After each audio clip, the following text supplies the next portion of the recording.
Hey everybody, my name is Ryan Reese. I am a senior escalation engineer on the Windows debug team. That's a team in the support organization. If you are subscribed to this channel, you probably know me from my uh, video game programming channel, but that's not what we're going to be doing today. What we're going to be doing today is trying to write a WinDbg extension. So let me tell you a little bit more about me first. So I specialize in Active Directory, so domain controllers, lsas.exe, authentication, identity, SSL, encryption, all that kind of stuff. So and that's really sort of been my primary focus for my entire IT career, even before Microsoft. Everywhere from everything from an AD admin at a small business to now working on the very hardest domain controller issues we have internally at Microsoft. Helping customers that have really crazy Active Directory issues. Anyway, so I thought to myself a couple days ago that I would like to build something that helps people um, troubleshoot and diagnose their domain controllers when they're not running correctly. Maybe it's crashing, or maybe suffering from poor performance, things of that nature. We already have tools to do this internally, of course, um, but they require, you know, they require access to internal resources, most pertinently, uh, you know, internal private symbols, right, for all of the Microsoft binaries and stuff. So I thought to myself, can I make something that people outside of Microsoft could use, and it would have to be made, obviously it would have to work with only public symbols. So I thought, we could probably still get some useful info out of the public symbols, even though, they're very stripped down. You don't have any locals. You don't have any like type information for data structures, things of that nature. But uh, what I am going to do is I'm going to show you how you can find things out for yourself, even with public symbols. Um, but I'm putting the cart before the horse already. Before we could do that, I thought I need to write another extension that will maybe help me explore what public symbols, what I do have available to me through public symbols. So as you can see on this desktop PC that I'm on, this is my personal machine, so it's not connected to work in any way. I don't have any internal resources on this machine. I'm trying to do this, in a way that is something that can benefit, the public. So, um, without further ado, let's try to write a WinDbg extension. Um, I will say that there are several different ways to write a WinDbg extension. WinDbg is a very old product. Obviously, it's been around since there was a need to debug Windows, which is a long time. Uh, there is a lot of history there, and so there are many. There are sort of like older ways to write WinDbg extensions, newer ways to write WinDbg extensions, even newer ways, different APIs that different people have come up with throughout the years. You can do it in you can write WinDbg extensions in JavaScript and C Sharp and C++ and all these sorts of things. And so, what I'm going to do though is probably the very last way that anyone would recommend to write a WinDbg extension. And the reason for that is because I wanted to know for myself um, what everything is made of under the hood. I That's just the kind of person I am, very old school. So to cut to the chase, I'm going to be writing it in C. And as I said, it's not going to be perfect, and it's not going to be like, this isn't the way that the official Microsoft WinDbg product team would recommend that you write an extension. This is not their recommendation. This is just me working on a personal project. And we, after we finish this and we sort of understand writing an extension from this sort of old school perspective, then in future updates we can explore um, doing things in a more, up to date way. Like maybe we can actually use uh, uh, newer APIs and things like this. And I'll show you some. I've got some of the current WinDbg teams really nice work on display, and it's public as well. So we'll explore that later. But first, what we're going to do is, and this is literally me a couple days ago, I was like, well, how do you write a WinDbg extension? So I went to the internet and I said, how to write a WinDbg extension, like that.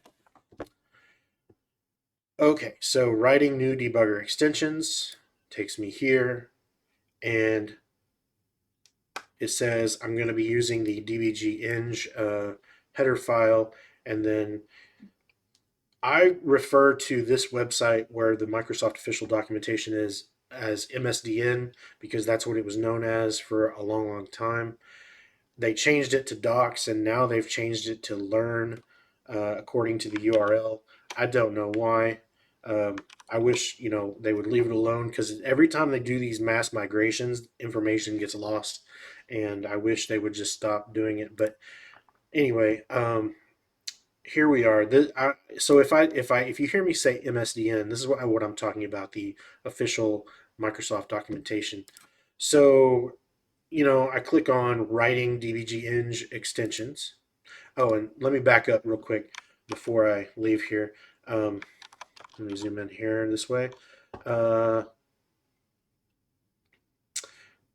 from what I understand, based on what I read, and my current understanding is that dbg-eng extensions are sort of the newer, better way, um, and as opposed to this WDBGEXTS extensions. This is like an older, more deprecated way.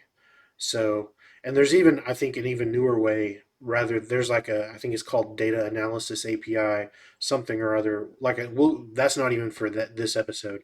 Right now, we're going to be focused right here on this DBG-eng extensions. That's what we're going to be writing. So I click that. Of course, everything on MSDN has to be, you can't just have all the content on the page. Everything has to be, like, every page is just a page full of links, which are themselves pages full of other links. And so I click a design guide, and then and then I click I guess anatomy of a DBG-eng extension DLL. Okay, so here's a little bit of content, not much, but a little. The important stuff I'll skip straight to is a DBG-eng extension. Sorry, it's been a while since I used Zoom it here. A DBG-eng extension must export debug extension initialize. And then everything else is a may. So, like, you may export extension uninitialized, you may export extension notify, struct export, etc., etc. So it looks to me like the only function that your DLL needs to export is debug extension analyze.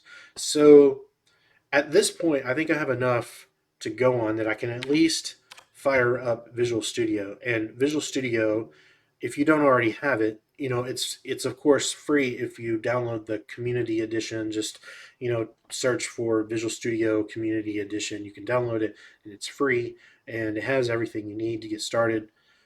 So I'm going to create a new project here. So with my projects, when I work on stuff, I pretty much always work on I almost always start with an empty project for everything that I do. I don't need or I don't want anyone else's boilerplate code or templates or anything like this. Just let me start from scratch every time. For everything that I do, I'll start. I would prefer to start from scratch. Anyway, so hit next, and then we're going to have to name our project. And what are we going to name it? I'm not sure. Let's take a short segue. Now, you remember at the beginning when I said that I wanted to build an extension for helping people diagnose and troubleshoot their domain controllers. And so what I have here is a memory dump of the lsas.exe process from a domain controller. And we're going to pop this open and take a look at it. This is WinDbg, if you're not familiar. WinDbg went through a pretty radical makeover a few years ago. And for some reason, a lot of people are still trying to use the old WinDbg. And, you really shouldn't do that because pretty much all of the new engineering effort is going into this new version. So I'm not going to say the original WinDbg is not being updated at all, but it's pretty much not being updated at all. You need to start using this new one. You can get it from the Microsoft Store, right? So, I mean, I won't search for it, but you can find it in there. Just type in WinDbg, and it says WinDbg Preview, but it's been in preview for many years now, and it's as ready as it's ever gonna be. So, I don't know why they still call it Preview. It's not really a preview. It's the real thing. So anyway, here we are. We've opened up this debug window, lsas memory dump. And so this is something that I do at work all the time. Almost every single day I do this at work, where a dump will come in and the first thing I'll run on it, we have a nifty, really cool debugger extension internally that we use called DC report. Let me up my text size a little bit so you can see a little better. Yeah, so I run like bang DC report, and internally that'll give me all sorts of really cool information about the domain controller. Just for the sake of triage, usually just to see like um, is the issue with like either maybe SAM account lookups, or is the issue with like ATQ thread exhaustion, or is the issue with um, you know various sorts of areas that you could have problems with a domain controller. But obviously that's not available externally. You can see here that I've already set my symbol path up like this, and if you haven't done that, you can do that either from here in the settings, in the WinDbg settings, or you can also just set a environment variable right here, this NT symbol path. This is just very standard setting up access to public symbols from Microsoft. So yeah, I didn't have that. So I thought to myself, well, um, what information do I have here publicly available to me? Um, I know that there are several modules that are important to the proper functioning of an Active Directory domain controller. And some of those are things like ntdsai.dll, right? Um, ntdsatq.dll, samsrv.dll, lsasrv.dll, kerberos.dll, on and on and on, right? There are several more. Those are the modules that we are going to want to inspect and see what sort of information is available to us. So, for example, let's just start with one. You don't have local variables with public symbols, but you do have global. You have global variables, but not their types. So if, for example, I wanted to say, if I wanted to find global variables in the NTDS AI module, global variables usually, but not always, start with the letter G, right? So if I said I want to see every symbol in the NTDS AI module that starts with the letter G, and I get a whole bunch of stuff here, and I read about these, um, and essentially, some of these you can, even though you don't have type information, the name of the variable is a dead giveaway as to what the type actually is.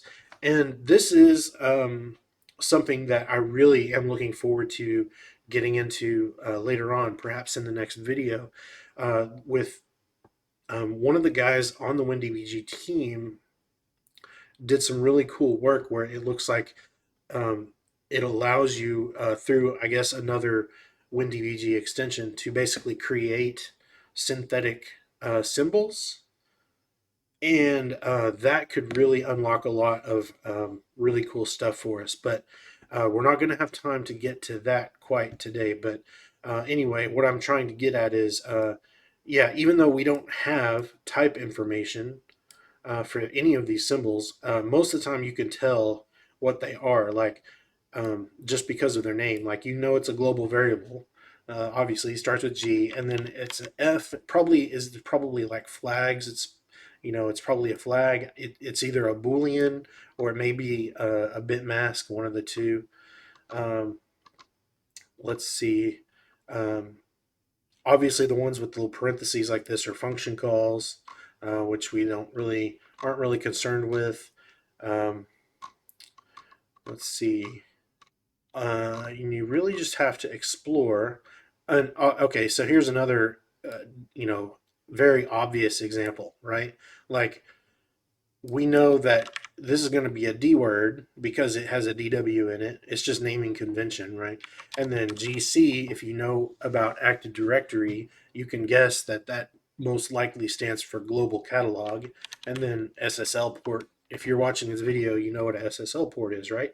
So let me grab this symbol, copy it, and then, if I wanted to uh, run this command. This D stands for like it's display D words. So I'm just displaying this chunk of memory in D word format, and then I'm just going to say give me the first D word at that address. That's what the L1 is for, right? So I hit it, and it gives me this is the address of the thing, and this is the value of the thing, which is hex CC5. And again, if you know anything about Active Directory, you already know what this is going to be. But hex CC5 in binary is 3269, which you probably know is the port. That's the TCP port that the global catalog listens on for uh, secure, like SSL communications, right? All right, so we can definitely get some information about our domain controller by doing this, and this is essentially reverse engineering. This is kind of your um, run of the mill basic reverse engineering here. What you can do is you can create a lab and you can start changing things about your domain controllers and see which ones of these see if the change that you made in the configuration to your domain controller is reflected in any of these symbols, and if so, you can tie those two together, and what this now you now know what the symbol means. There's a whole bunch in here. I'm trying to find a specific one, which I know is in this list somewhere. We'll get to in a second. But before we do, I just want to show you there are other examples. NetLogOn is obviously another very important module when it comes to domain controllers. Drink a coffee there. Um, However, if you're looking for global variables, they might not start with G, right? Maybe, well, some of them do, but there are other ones that are like NL global, right? those are the most important global variables in net logon. So, that you can't always depend on them starting with G, but you could still find it because it has global in the name, right?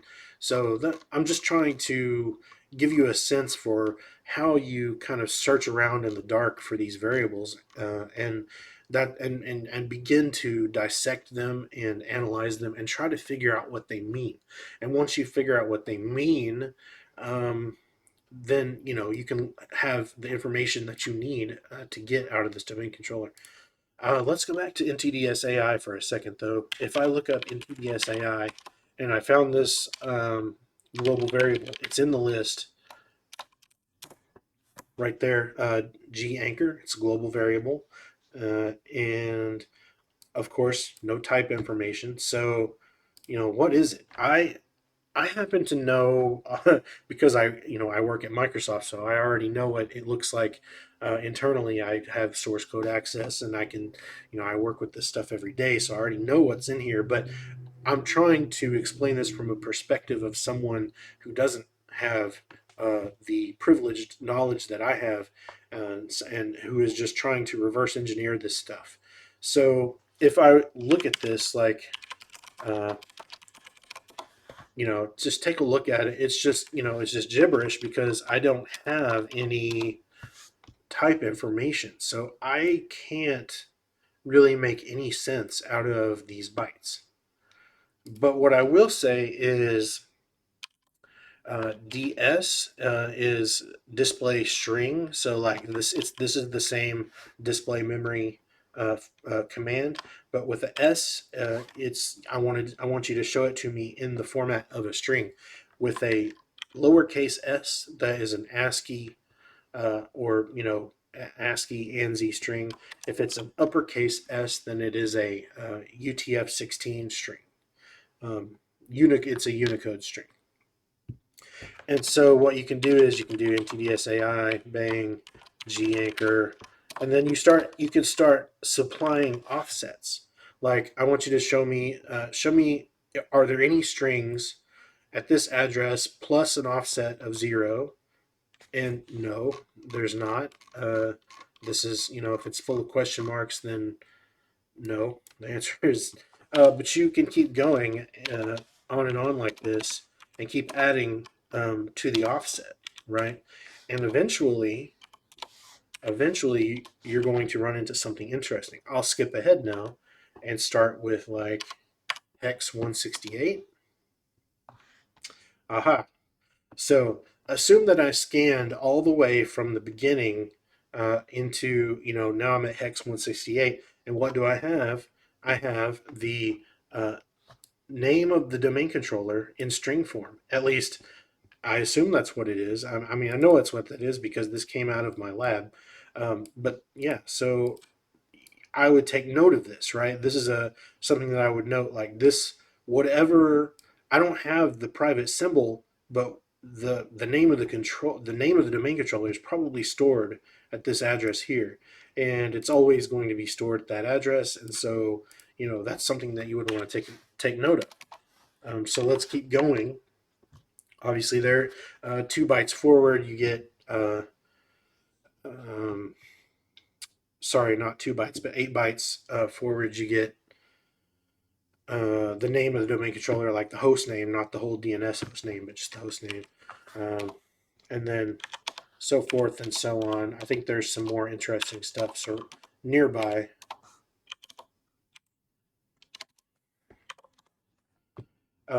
Anyway, so that's a good example. So these sorts of things, and so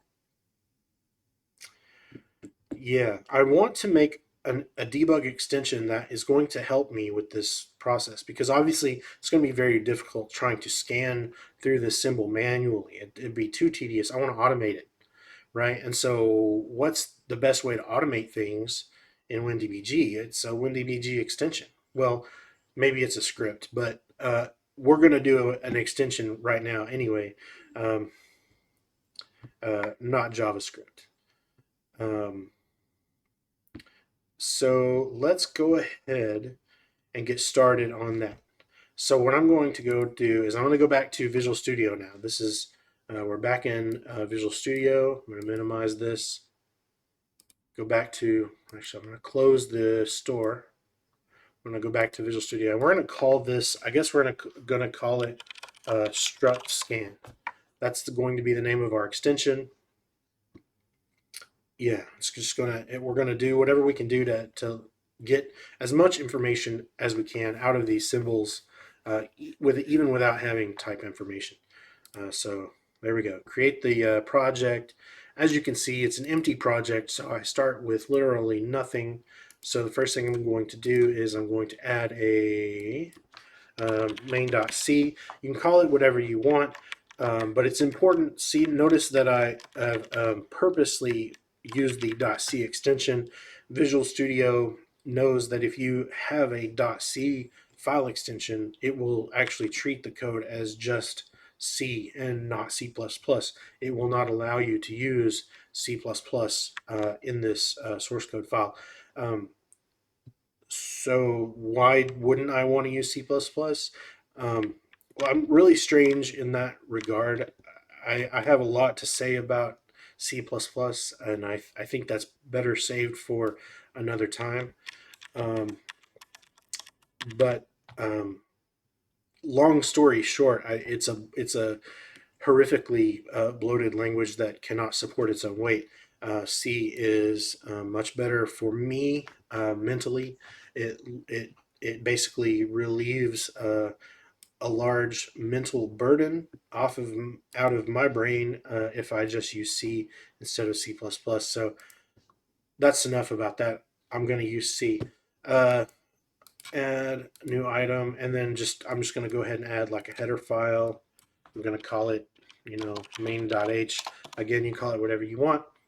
All right, so now at this point, I can go into the properties of my solution because I do need to set some things up. If you've never used Visual Studio before, notice that you have these drop downs up here. You have a debug release, a debug configuration, a release configuration. You also have Win32, aka 32-bit configuration, and a 64-bit configuration. You can also, so you can set this if you want things to be different on one type of configuration or another. But in this case, what I'm going to do, the first thing I'm going to do is I'm going to set these output directories to be consistent among all configurations and all platforms. So if I go to all configs, all platforms, you can see that it says that I have different options set. I don't want different options set for these output directories. I want them to be consistent and I want them to be all the same. You don't have to do this. It's completely optional. It's just something that I always do. Next thing we're going to do is, obviously, very important one, configuration type. Right now it is set on application.exe. We're not going to be making an exe, we're going to be making a DLL. So I'm going to drop down that menu, I'm going to select DLL, hit apply. Next tab, just cruise through here, make sure nothing important we need to set. Take note that we are on Unicode character set. If you're working on Windows, you should always use Unicode character set. There's almost no reason not to use Unicode character set. The only exception I can think of is the video game that I was making on my other YouTube channel, and I was using an ASCII character set for this because it's much easier to teach and it's less complicated. But there are an overwhelming number of reasons why you should use Unicode for any sort of new thing that you make on well, any operating. I wasn't going to say on Windows, but on any operating system, you should always default to using Unicode unless you have a very good reason not to. Next tab, don't need to set any of that. Don't need to set any of that. So now we're into C++ options. Warning level, we're going to go ahead and just crank that all the way up to all warnings. Hit apply. Make sure you're still on all configs, all platforms. Address sanitizer and fuzzer, those are kind of interesting, but they're also a pain in the butt right now in their current state, so I'm not going to mess with those. Optimization, I don't need to set any of this, but notice how it's different depending on, like if you're in the debug configuration, you you don't have any optimizations enabled. If you're on the release config, then yes, you do have some optimization enabled. Let's see. Let's see here. Here's the next important one. It's in the code generation section, runtime library. If I set this on debug, if I set this on the debug configuration, you'll see that it defaults to multi-threaded debug DLL. I'm going to change that simply to multi-threaded debug. The difference is that it takes the MSVC runtime and embeds it into the binary. So you get a bigger binary when you do it this way, but you also get a more portable binary because you don't have to worry about shipping the MSVC RT14.dll or whatever its name is.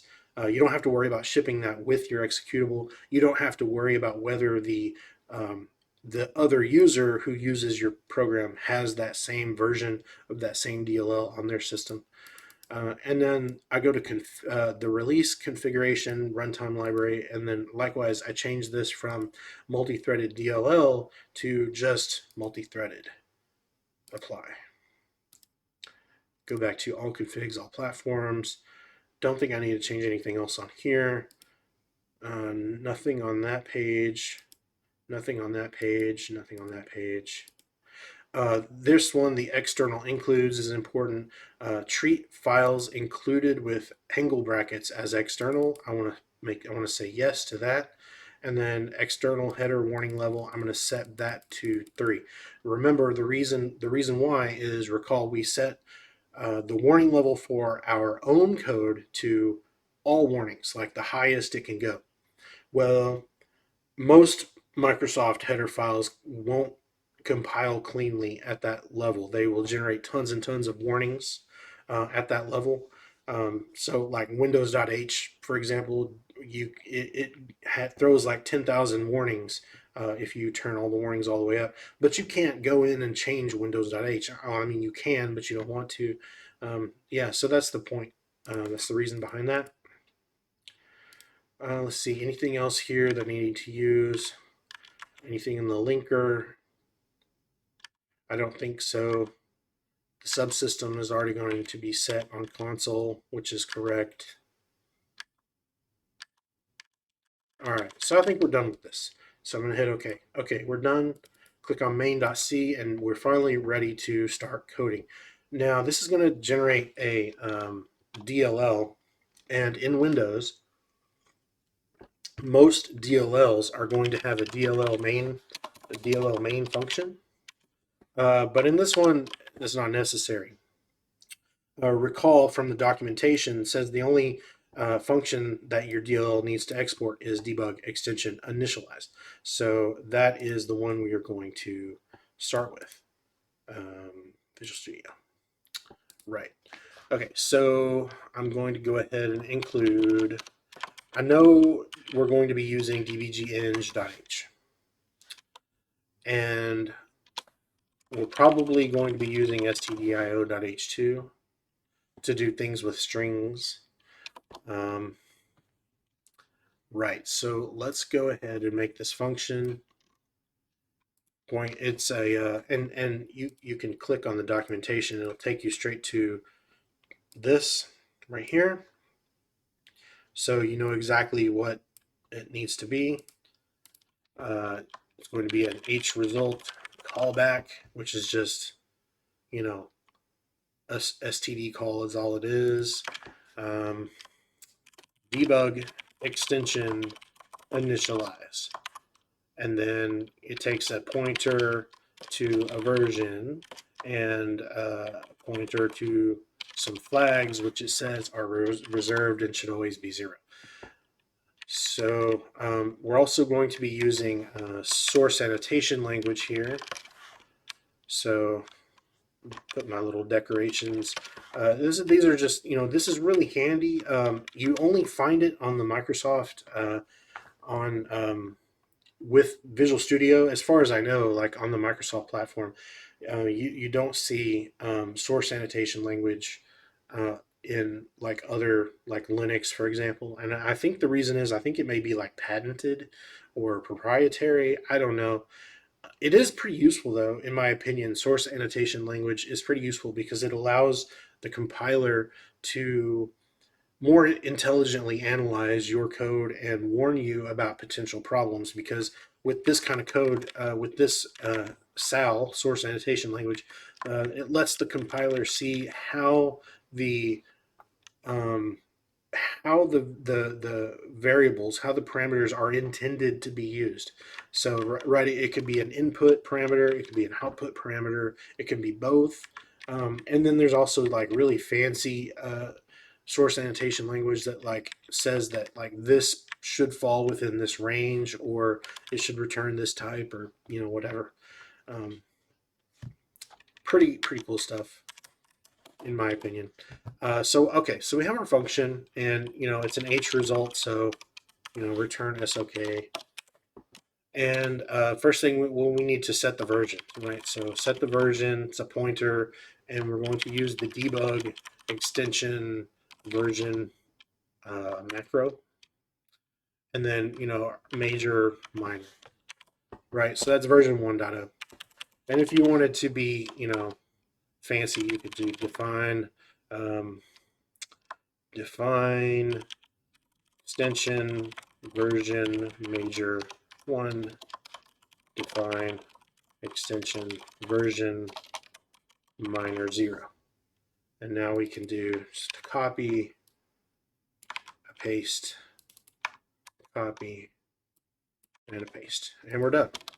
And then the documentation says flags must be 0, so we're going to set it to 0.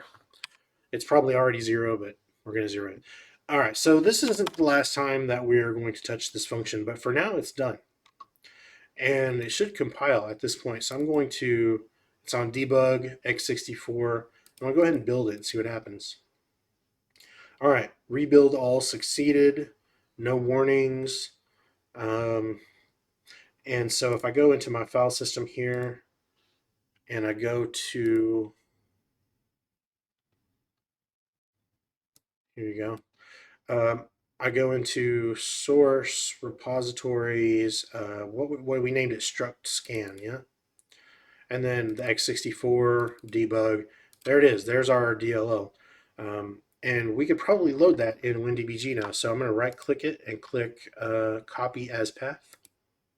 Now I'm going to go back to WinDbg and I'm going to .load, and then the name of our DLL, and then for some reason this command does not take quotation marks. So if there's a space in your path, then God help you, but you can't use quotes for some reason there. But anyway, so I hit .load and it did load it just fine. If you want to verify, you can do .chain, and it will tell you all of the WinDbg extensions that you have loaded. See, I already have some out of the box ones, but here's mine right here, right?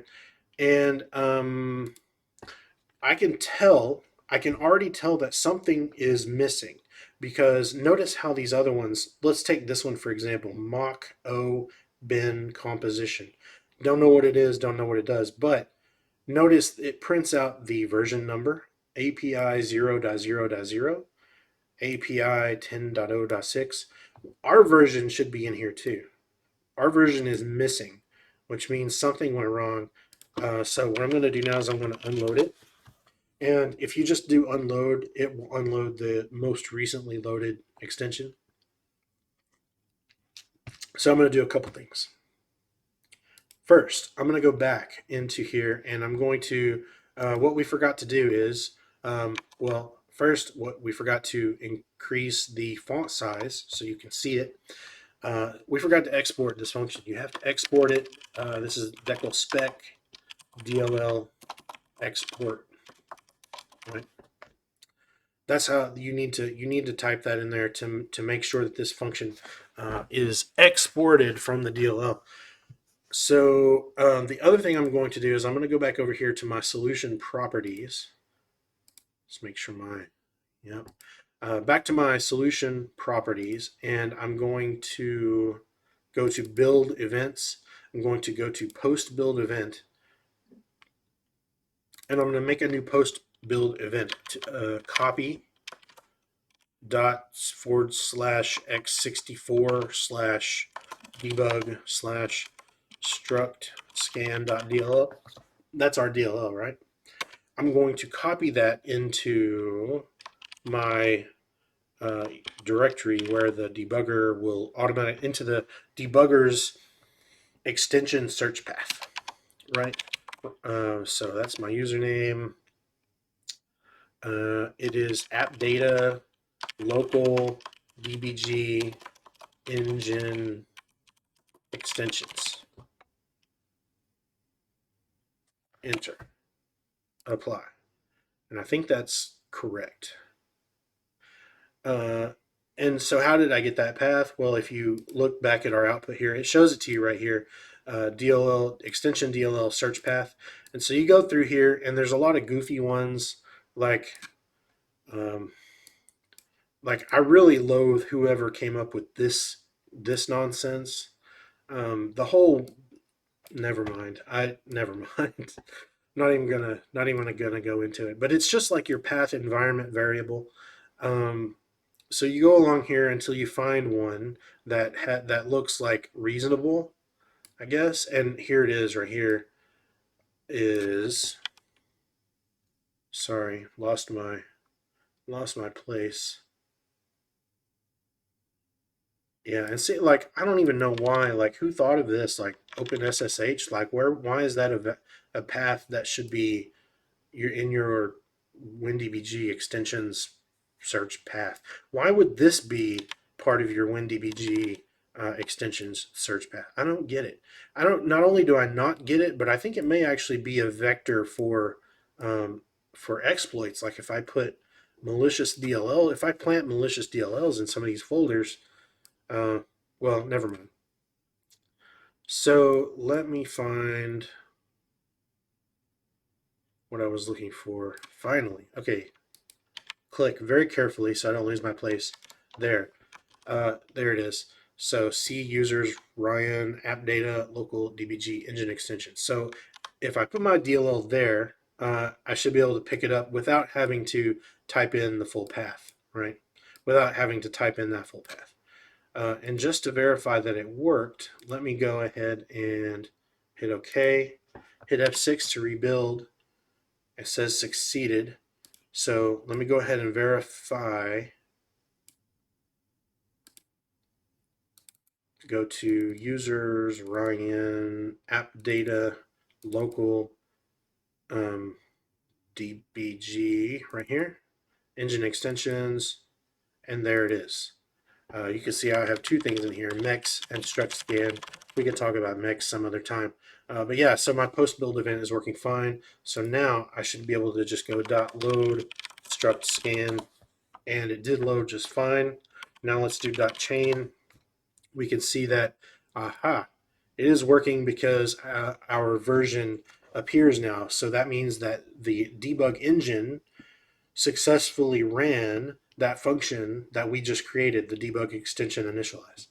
All right, so there you go. There's the first function that you need. And I'm going to go ahead and copy this function, and I'm going to make a declaration in the header file just so that if we have to reorder functions later, we can. So I'm going to include the header file right here, rebuild. Oh, so yeah, it gives us an error because I have to unload it from the debugger. The debugger keeps that file locked. So there you go. F6 to rebuild. Success. Okay. Now we can start working on the actual meat of this project, which is the actual extension command that I want to export. right? So let's just do another function like this: decl spec dll export h result callback struct scan. That's what I'm going to call it. And then it automatically takes some arguments, and I believe it is. Let me look it up.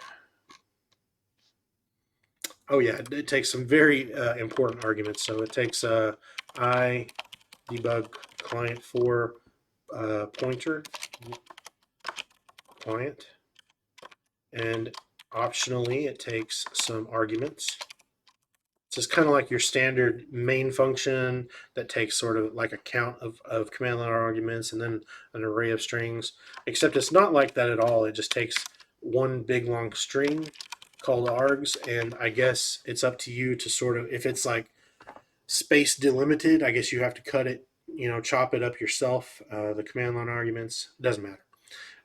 That's cool. So I think that's correct. And obviously I didn't just magically already have all this information in my head. I had to look it up. And so when I say that, I have some websites that I had to go visit, like,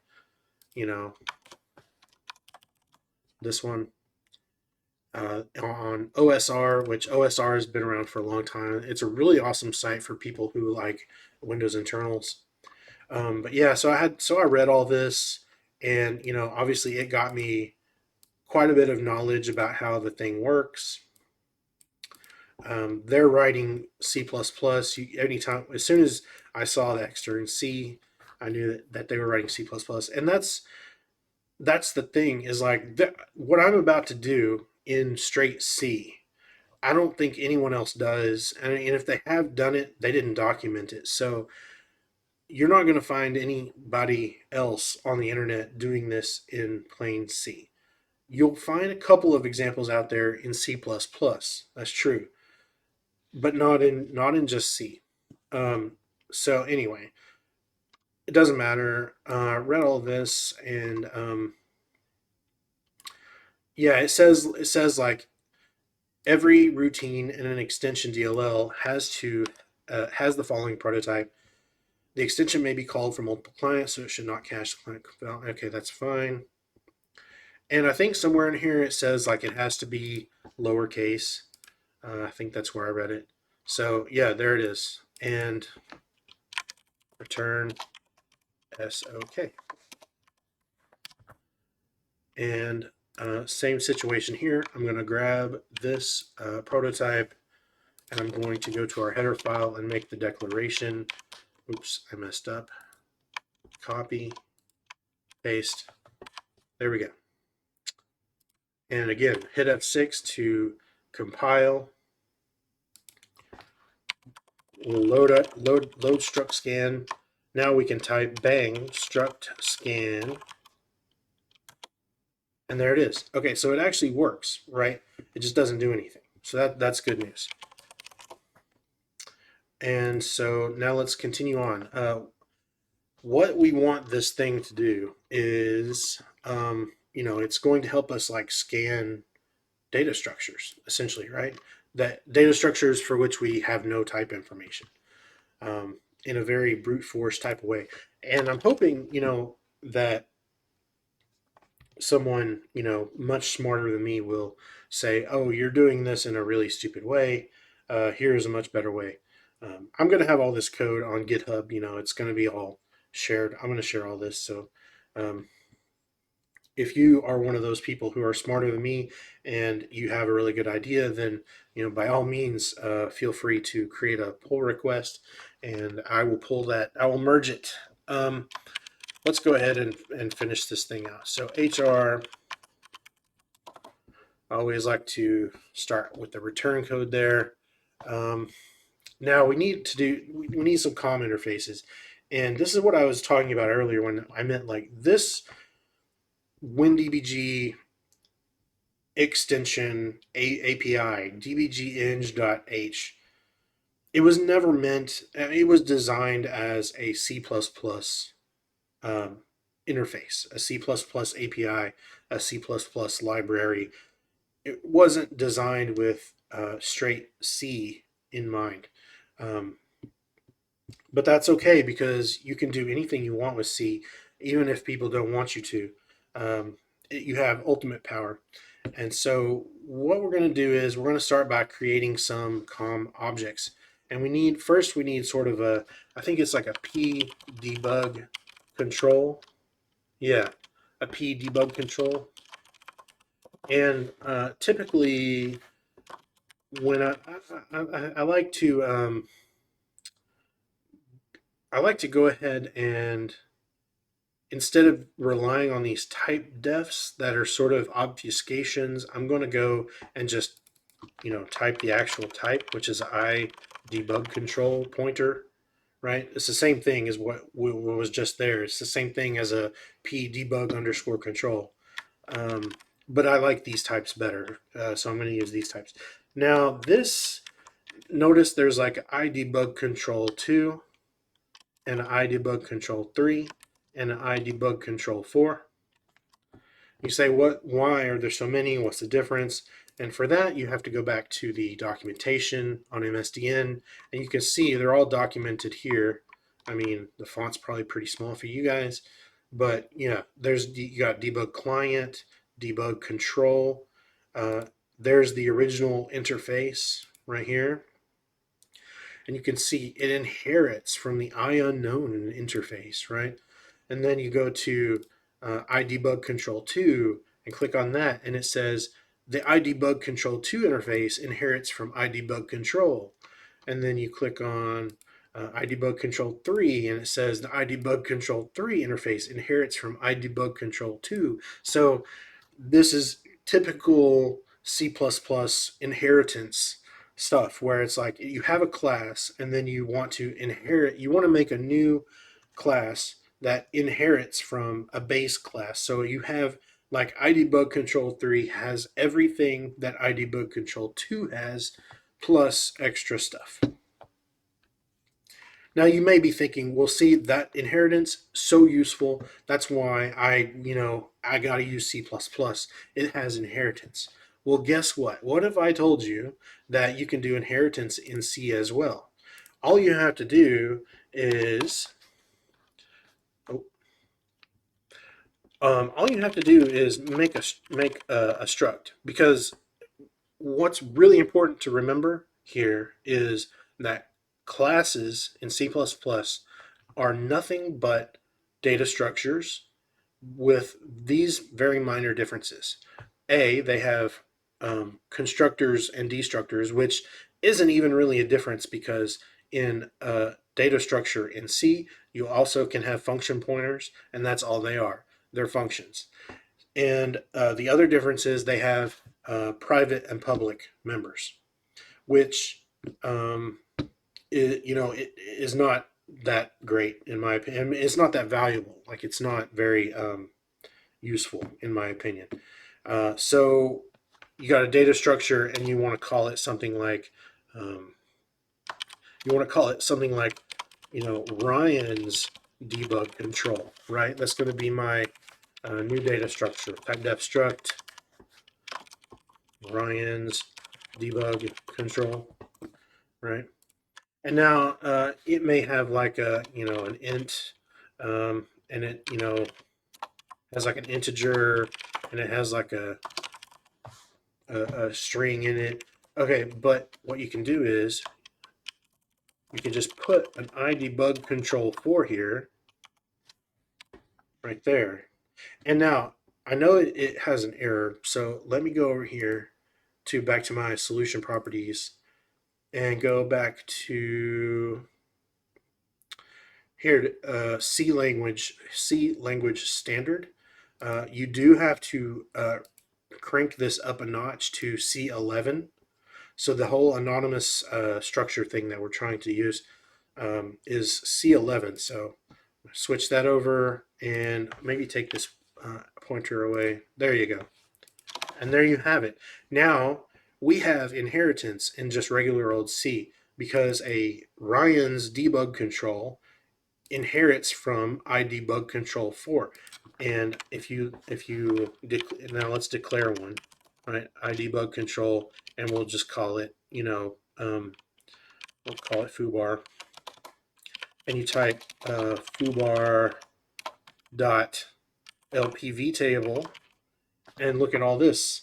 I now have access to all of the methods that an idebug control 4 has, right? So there you go, inheritance, just like that. But we're not going to do any of this junk. I just wanted to show you that it's possible. Okay, for right now, we're going to use an idebug control 4. It is a COM interface, and a COM interface is yet another type of object that the creators assumed that you would just need C++ for, right? They're not very pretty to work with in regular C. But of course, you could still do it. It's just not as pretty as it would have been in C++ because COM objects or COM interfaces were not designed with ANSI C in mind. So let's just go on and create some other stuff we're going to need. We're also going to need a idebug symbols for interface, and we'll just call that symbols. And we'll need a lot more stuff, but we're going to start with these. So the first thing we're going to do here is what I don't like, and I don't know if there is a fix for this or not, but you remember earlier I said everything that you do in Windows, you should try to support Unicode, right? But these arguments are not Unicode. This is a pointer to a constant string. It's just an ANSI string. It's not a Unicode string. So my extension is not going to be able to support a Unicode input, as far as I can tell. And if you change this to PCWSTR, which I tried to do, it doesn't work. So yeah, I'm going to perform the conversion myself, is what I'm going to do, because I want my debug extension to work like this, to be like struct scan ntdsai g anchor, right? This is the argument right here, is ntdsi bang g anchor. That's the argument. Very rarely would you ever see a Unicode character, so I guess it doesn't really matter. But because I spent so much time talking about how you need to be doing everything in Unicode, uh, I guess we're just going to do the conversion here. So I'm going to make a wrt wide args, and I don't know how big to make it. Maybe 128 wide characters, so 256 bytes of memory. And I'm going to use like MBS to WCS. The underscore S functions are somewhere a long time ago, somebody in Microsoft decided that all of these standard C functions, we can make them safer by adding these underscore S functions. But I'm pretty skeptical about the safety. It's not, what it boils down to is this: C and C++ both have a very bad reputation for memory bugs, right? Use after free and double freeze and all sorts of like heap corruption and all sorts of bugs like this that stem from uh, just the way that these languages are designed. And so someone came along a long time ago and said, well, I guess I'm going to try to make C and C++ safer. I'm going to make these safer languages by adding these underscore S functions. But my feeling is that, like, well, they still have this terrible reputation. So it obviously, like, you didn't fix the issues that C and C++ have with regards to memory safety. So, like, I don't know. I'm not like a big believer in the underscore S versions of the C standard functions. That being said, you typically have to use them because either the compiler will complain that you're not using the safe version, or your boss will tell you that you have to use the underscore S versions, or your peers will make fun of you if you don't use the underscore S versions. So Even if they can't explain to you why they're safer, sometimes you just have to use them. Oh yeah, so we need a size t here. Size t, chars converted, something like that. And chars converted. The destination buffer is going to be args wide. The size in words is going to be count of args wide. Is it wide args? Yeah, wide args wide. Wide args, count of wide args. Yeah. And then the thing we're converting is just args. And then max count is going to be truncate. There, so now we should have, and then why is this not defined? Because I spelled it wrong. Tranacta, truncate. That's better. Okay, so I've converted our args into Unicode for no discernible reason other than I like Unicode. We should use Unicode. So now we're ready to do our first really nasty COM interface thing. We need to take this idebug control 4 thing and we need to call the query interface method on it, which will give us a pointer that actually works, that we can actually use to call methods and stuff. So I'm going to do client, which is luckily we already had a debug client passed into us. A fully functioning debug client was already passed into us, which is nice. So we're going to use that pointer, and we're going to now you can see that this only has one pointer here, and it's called LPV table. And this is what I was talking about when I was saying that like COM interfaces were not designed with regular C in mind.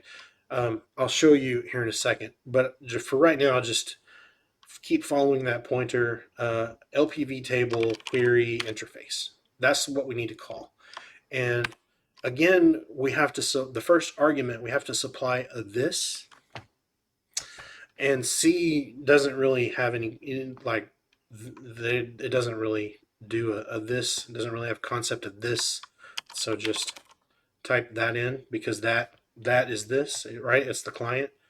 I don't really understand the self-referencing thing. Again, somebody smarter than me that knows more about COM can talk about that. But yeah, so in the source code, I'm not the source code, but like in the example code, you might see here is the exact line of code. You'll notice that in C++, which is how they wrote this line, you will notice that they did not need to include that LPV table thing.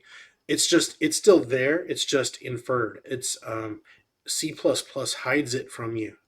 Okay, it's still there. It's just the language is hiding it from you.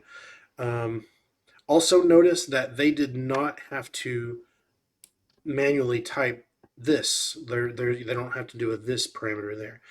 Again, it's still there. It's just hidden from you. The C++ language is hiding it from you. But the next argument we need to do is this UUID of idebug control. Okay. Now UUID of. I'll tell you right now that C does not have UUID of. This is C++ only. Can't use it. But it doesn't matter because it's already, like, we already know the UUID of the thing. You just go into this dbg-eng.h header file, hit F12, and then you find the thing, which is idebug control 4, right? And it's this thing, it's the GUID, okay? And it's defined as this thing, this symbol right here, IID underscore idebug control 4. Now, to get at that, there is one thing you need to do, which is before you include that header file, you need to define init GUID.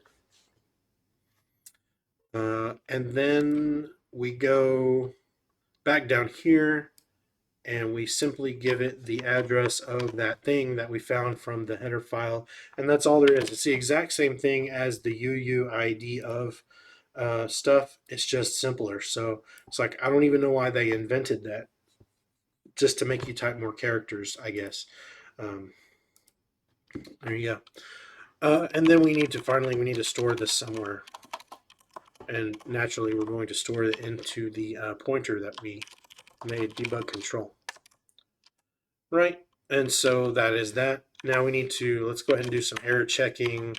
If HR, if that is not SOK, then we need to complain about it. And well, actually, we can't even really complain about it at this point because we don't have the ability to output anything to the debugger window yet at this point. So I'm just going to do a go to exit here, right? And then I'm going to exit label right there.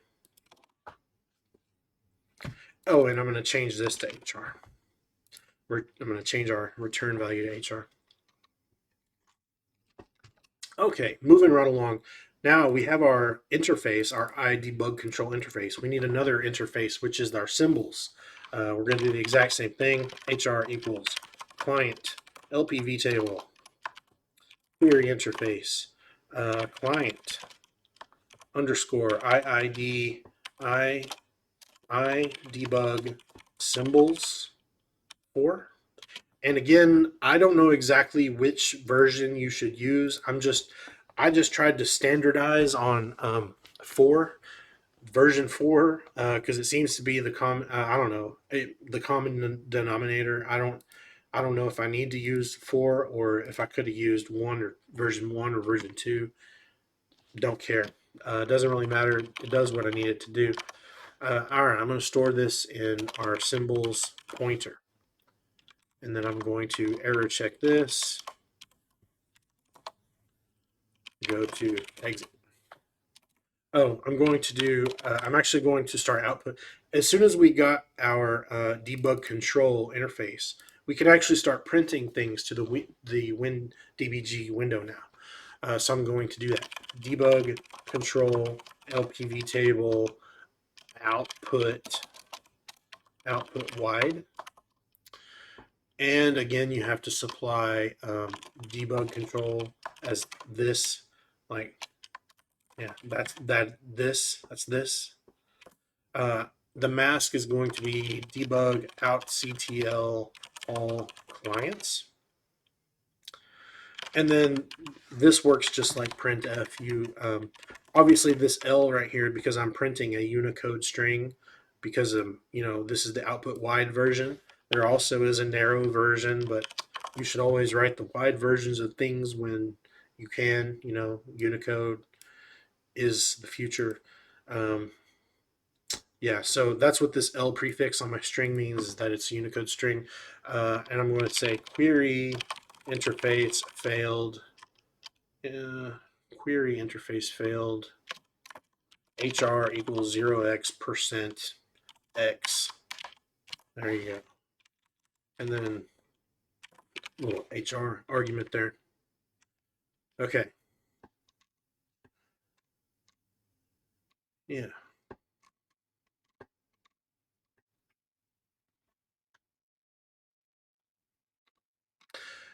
All right. So now at this point, what I'm going to do, I'm going to do one more thing. And we're already at, looks like, hold on. Sorry, I'm trying to look at my timer.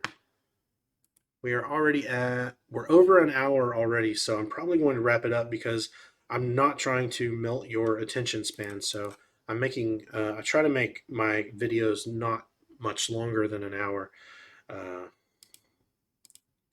So let me just do one more thing before we wrap up though. And that is I'm going to try to validate these arguments a little bit. The arguments that were input to us. So I'm going to I'm going to do a if args wide or wide args. I can't remember which is which. If it's null, then that's not good. It's not optional, right? Or if the length of wide args is greater than or equal to 64, I'll just pick that arbitrarily. If you had a symbol that is longer than 64 characters, that's going to be an issue. We'll have to fix that later. Let's see if if wide args has, it needs to have an exclamation mark in it, right? So because remember our format is going to be, you're going to call the extension struct scan, and then you're going to give it a format like this: module bang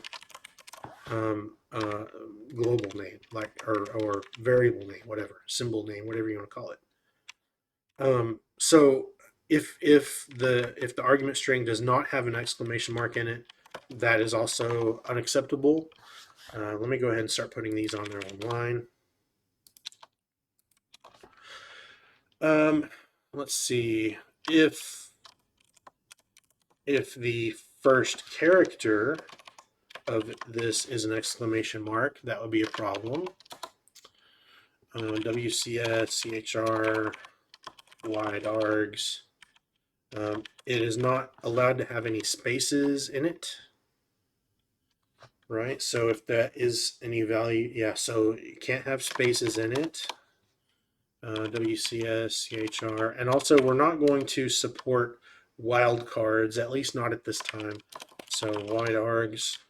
So if it has an asterisk character in it, it is forbidden. We're not going to allow that.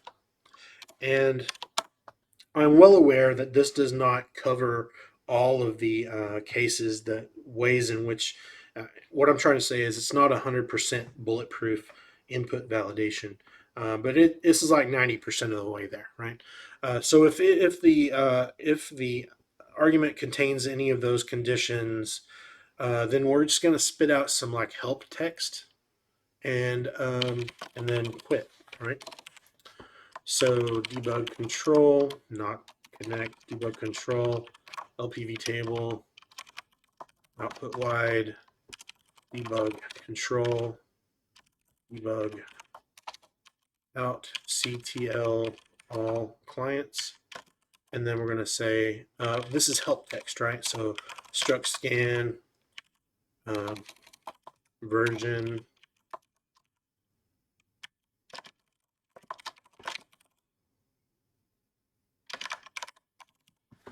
there we go. And then version, extension, version major, extension, version minor. Okay, that should be good. And then of course, you can make macros. You could make a macro in C that would allow you to like hide this LPV table so that you didn't have to type it, and it would allow you to hide this thing so you didn't have to type it, because that feels super redundant, does it not? I really hate that, but it's a C++ thing. And we are definitely going to be exploring more about the V table later on, because we're going to have to make our own V table here in a second. But let me just move on. Let me get going with this. Output wide, debug control, debug out CTL all clients. Description, scans data structures for which you do not have private symbols. Searching scans data structures for interesting data. No, can't say that. Sorry, this is just English. The English language scans data structures which you do not have private symbols, looking for interesting data. Okay. Whoops. There, I think that's right. And then one more line, I'm going to copy this and paste it.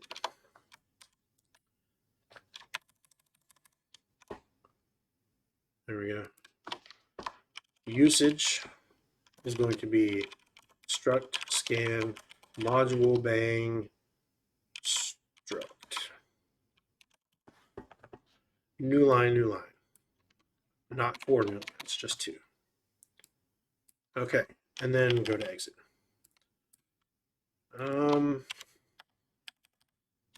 Yeah. All right. So I hit F6 to build, and we can see that everything built successfully. Args could be 0.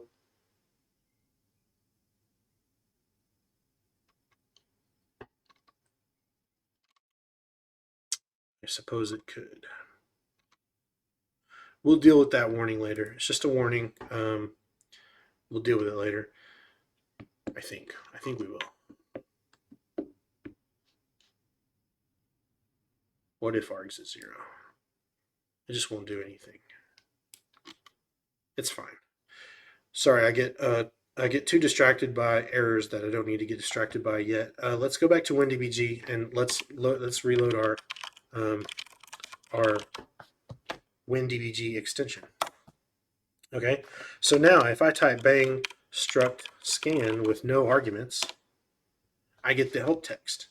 Struct scan version 1.0, my name, a date, scans data structures for which you do not have private symbols, looking for interesting data, and then usage is bang struct scan. Okay, so that worked perfectly. And there it is. So the question is, do I really want to stop here or do I want to keep going? The answer is I think I want to keep going.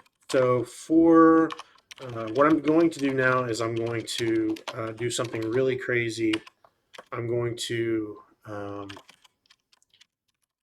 going to extract the module name out of the I'm going to extract the module name from the command line argument that the user just supplied to me. Right. So I need a module name parameter. Right. So do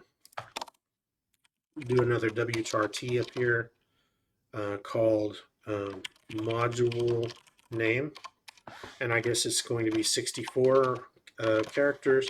Again, if there exists a module out there that is more than 64 characters, then this is going to be a problem, but most of them are not that big. Right.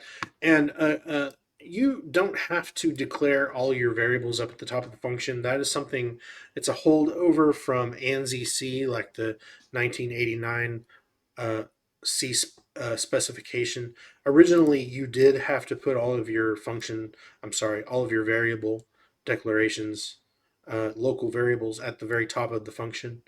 You don't have to do that anymore. You can put the variables anywhere you want in the function, like, um, like that. You can put them in the middle of the function if you want to. However, I still like to do it this way, where I just keep all the variables at the top because I feel like it's cleaner and neater. And I feel like if you find that becoming too unwieldy, too cumbersome, and you find that you have too many local variables, then you probably are writing too big of a function and you need to break it up into smaller functions. That's just, hygiene 101. It's probably something that that they teach you in, like, computer science 101. Anyway, so what I'm going to do here is I'm going to extract the module name from the argument that was supplied to us, wide args. And if it equals a exclamation mark, don't forget our little L, then we break. Otherwise, we are going to we're going to copy this character into module name, wide args C. And of course, you could make this into like a little, split function. In other languages like C#, you could just, do like string module name equals wide args dot split on an exclamation mark, and that works perfectly fine. But in old school C, it's not quite that simple. You have to write your own little helper functions to make it easier to read like that.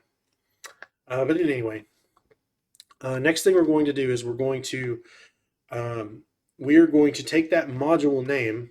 So the idea is, like, if the user, the idea with this for loop is, like, if the user supplied ntdsai ganchor, then we're going to output, it's just going to be ntdsai, right? It just takes everything before the exclamation mark, right? So now we're going to take that module name, which is ntdsai, and we are going to symbols, LPV table, get module by module name wide.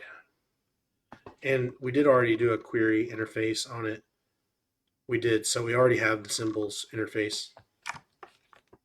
Okay, so we are going to use the symbols interface to call get module by module name wide, and we're going to supply it this. We're going to give it a name, which we already have. It's a module name, ntdsai. Start index, we don't need, and we're going to store this into an image index, which we don't have yet, and an image base, which we don't have yet. These are ulongs.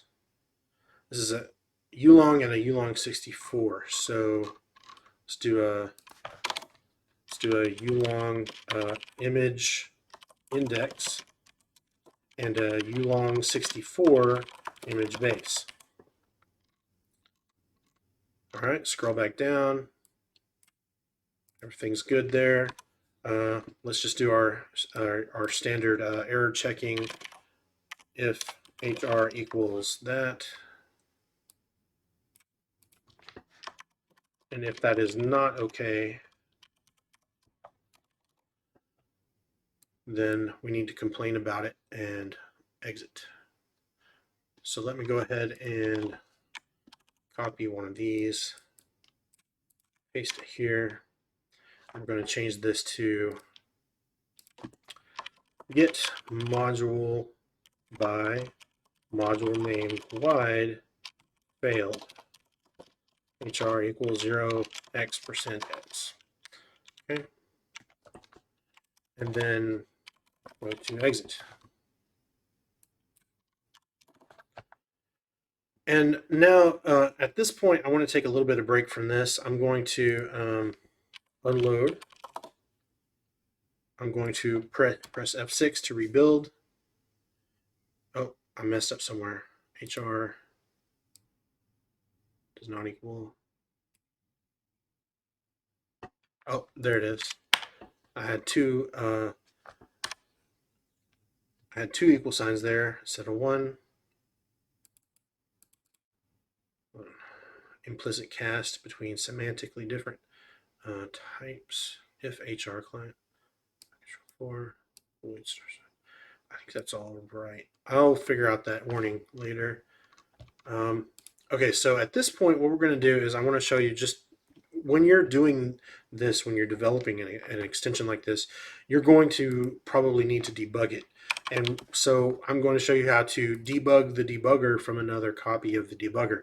If you open up a fresh instance of WinDbg, go to File over here, you go to Attach to Process. Now over here in the list of processes, you're looking for host, eng host. And I don't believe you have to worry about the eng host of your own WinDbg instance showing up. I think this is smart enough that it filters itself out. So this eng host.exe is always going to apply to it's always going to correspond to this other version of the debugger that we have open already.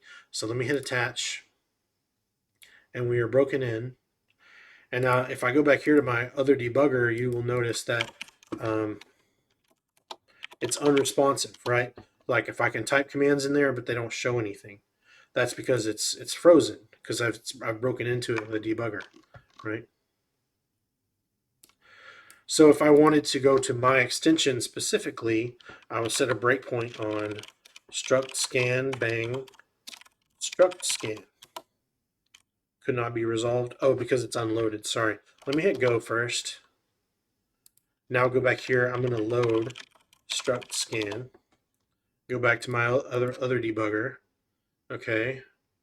Pause this, and I'm going to run bp struct scan bang. I'm going to set this breakpoint again just to be on the safe side, and then I'm going to hit G to let it go. I'm going to go back here, and now I'm going to run it struct scan, And as soon as it did that, you'll notice that my other debugger has now broken in right at this point. This is my code. It broke in. I've got source code. I have everything. I have all the symbols. And so now I can start, I press P to step forward and I can start stepping through this code. And this is how you debug your own debugger extension. Okay. And you are, like I said, sure to have to do this much times if you are developing your own debug extension. So I just wanted to show you how that worked. I'm going to go ahead and going to go ahead and let it go and close that. And oops, I accidentally killed it. So I'm going to have to restart the debugger.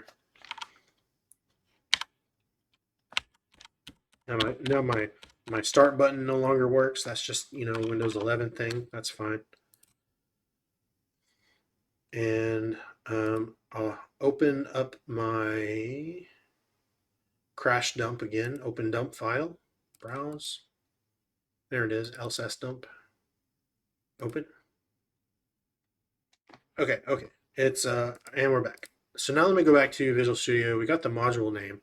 And what I need to do now is I need to get the module parameters now that I have the image base is the important thing. So let's go ahead and type that out real quick.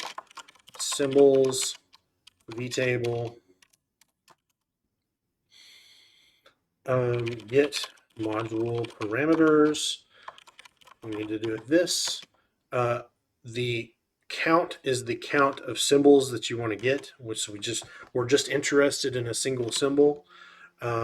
The image base or the bases, we don't have to supply that. If we have the base, we could supply it, but we also have the index, right? Which is, or wait, no, sorry. Start. Bases, start. I better go read the documentation on this because I don't remember. It's idebug symbols interface. Idebug symbols 4. Oh wait, we have to go back into maybe 2. Get module by module name. Get module parameters.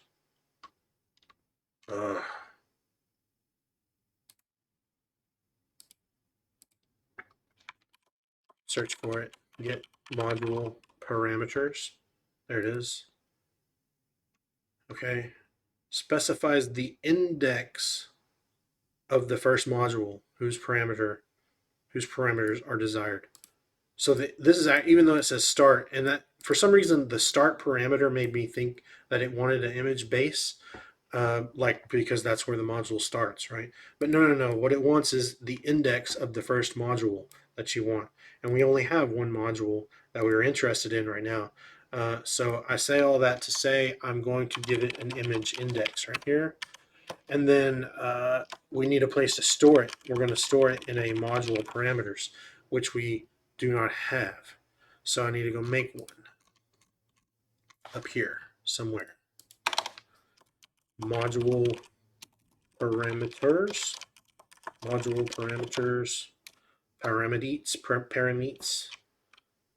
parametes, sounds like a Greek philosopher. Module parameters, here we go. Module parameters. Did I spell it right? Does it need a P in the front of it? What'd I do wrong? What is, oh, sorry. It's a debug module parameters. Okay, fine. Now scroll back down and we're done with that. And if that operation did not go okay, then we're going to complain about it and then we're going to exit. And so we're going to copy this out. And we're going to say get module parameters failed, HR equals that, go to exit, and we're done. We bail. Okay, now what do we need to do? We're almost to the interesting part. We need to, now we have all this information. I feel like now that we have all this information, we should output it onto the screen. So debug control, output wide, this debug out ctl all points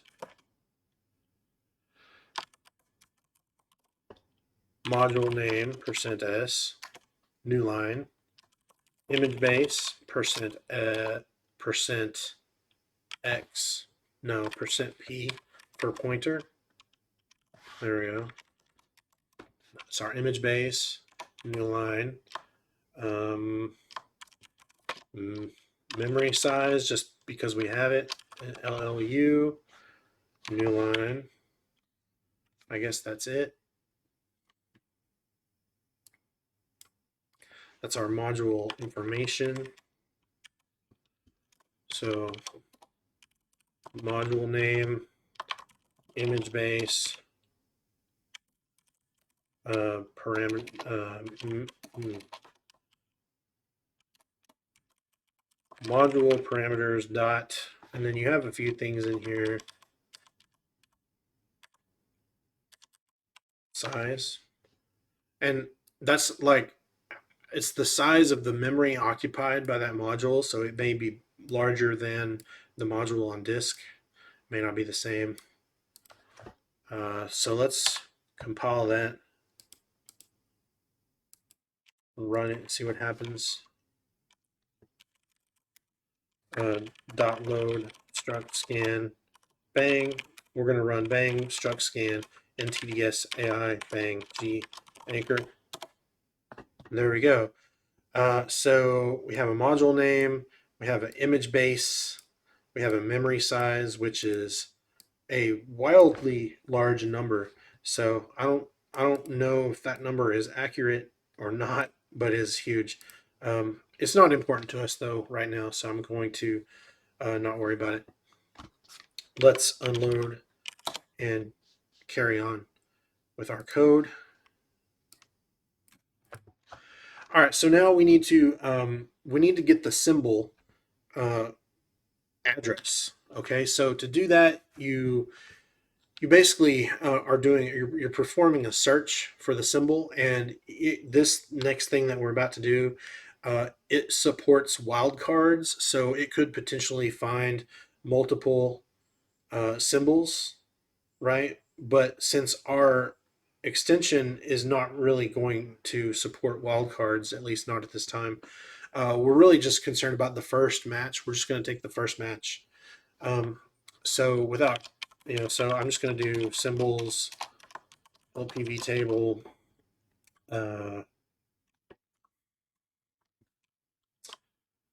start symbol match wide. You got to make sure you're using the wide versions. This wide args, and then a search handle. It needs to go into, which we don't have yet, which I think is just a regular handle. Yeah, I mean, let's just make it a ulong 64 search handle. There we go. Okay, start symbol, match wide, search handle. Yeah, that's fine. And then we'll say if HR equals that, and if it was not okay, then we complain about it and we bail.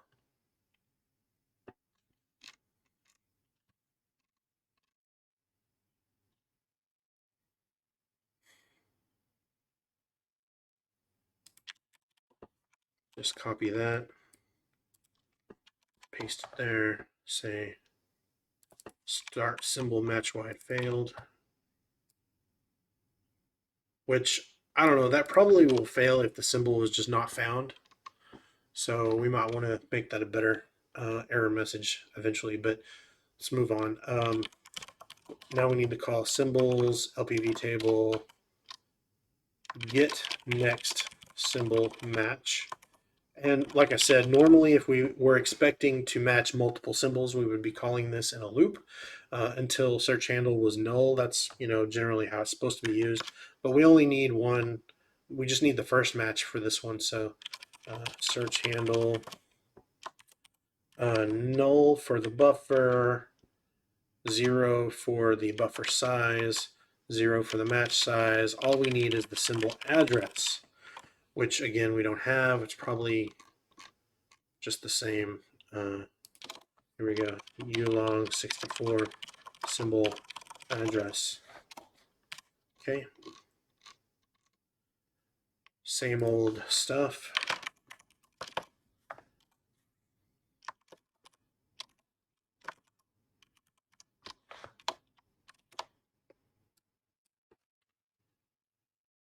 Actually, you know what? I'm not even going to. I'm not going to error check this one. I'm just going to leave this one as it is. And that we need to call end. We need to tell it that we are done with the matching game. So end symbol match. And notice that there are no wide versions of these functions because these functions don't accept any string input. Okay, so we got the symbol, we stored the symbol address, then we ended the symbol match, we're good. And if symbol match, after all of that, if symbol match is still 0, then we know that we did not find the symbol. Okay? Not symbol match, but symbol address. And then, so we're going to have to say, you know, let me copy this because it's a lot of typing. Symbol %s was not found.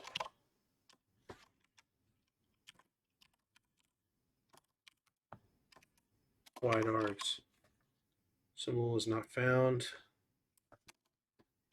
Go to exit. All right, and now we have the symbol address. So symbol address p new line symbol address. Stop typing apostrophes. Okay. F6 to build that, make sure it works. So import it, struct scan, ntds ibang g anchor. Boom, it works, and this looks to me like a reasonable symbol address. So I'm assuming that that is working fine, which is really nice. And that brings us to the most difficult thing. That was the hardest for me to wrap my head around. At this point, you can see that from our WinDbg extension, we have no problem outputting text to the screen, but we have no way of receiving, like we can't receive any output. Like we can't do any filtering. We can't receive any of the text that gets displayed on the screen. And so the way that you do that is with an output callback. When you register an output callback, then the dbg-eng host, or yeah, the debug engine starts sending all of its output to your debug callback. And then from there, you can do whatever filtering you like, and then you can choose which output you want to put on the screen. So,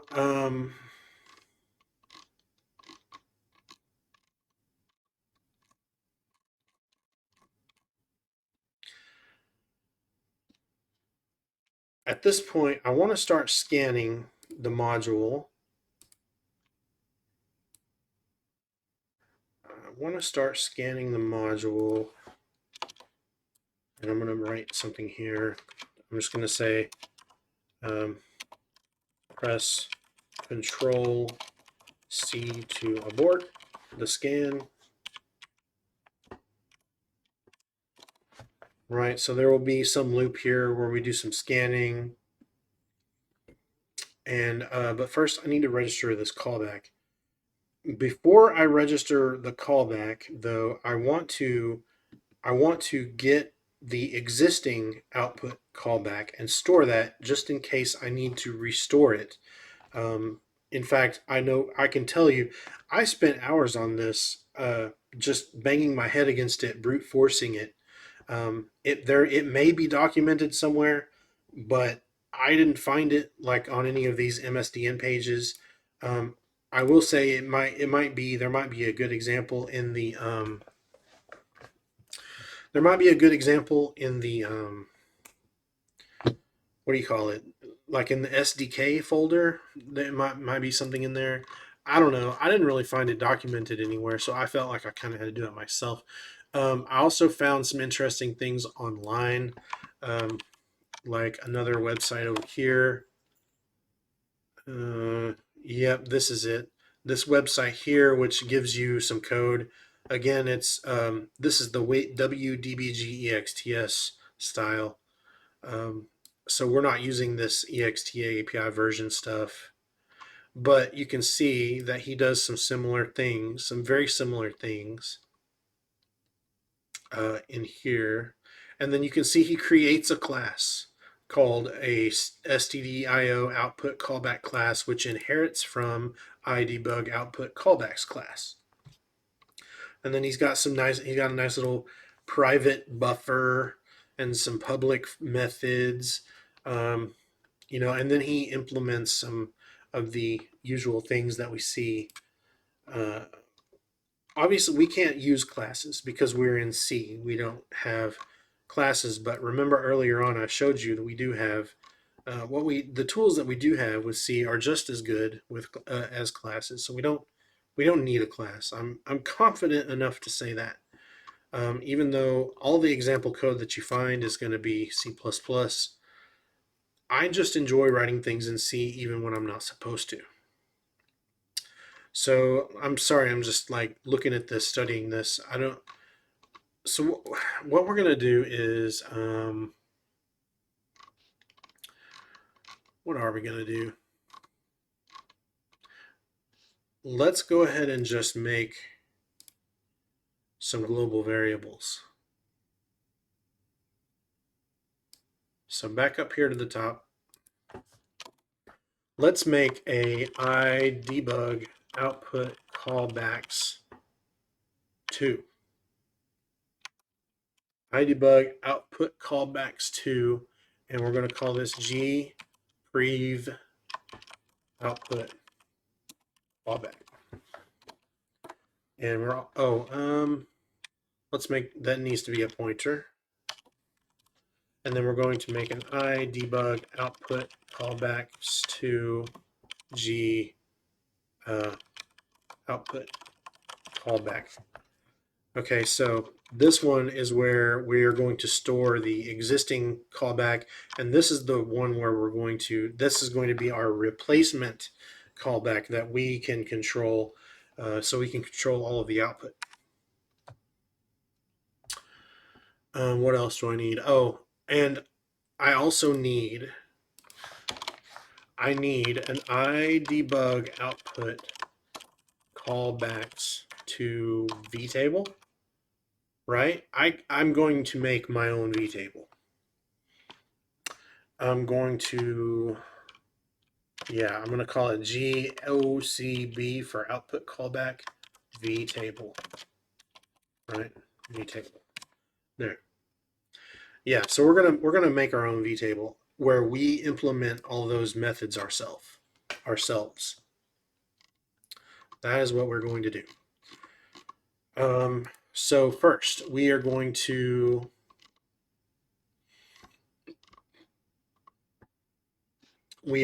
call if hr equals client lpvtable get output callbacks wide. Oh, sorry, there is no wide. It's just get output callbacks this, and then you store it in the gprev output callback, right? And this is a pdebug output callback, so I'm sure we're going to put a cast here just to keep the compiler from complaining. Output callbacks. There. And if that is not okay, then we can't proceed.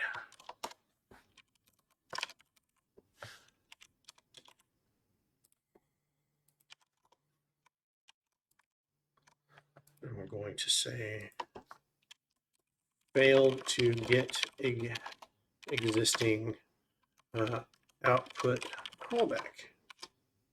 HR equals 0x% x HR. Okay. Okay, now that we have that, we are going to now replace it. We're going to replace that callback with our own. If HR equals client LPV table set output callbacks, this supplying the address of pdebug output callbacks, the address of our thing, which is g output callbacks. No, not that. G output callback. And if that's not okay, then we complain and we bail.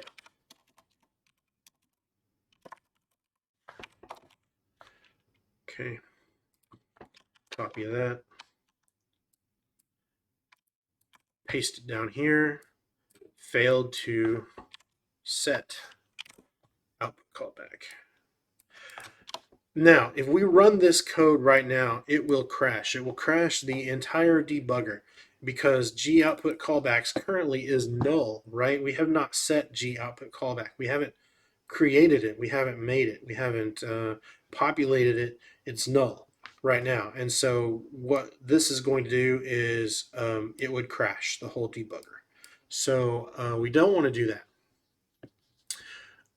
Do you remember earlier on when I said all the way down in this debug extension initialize function, we're not done with this function yet.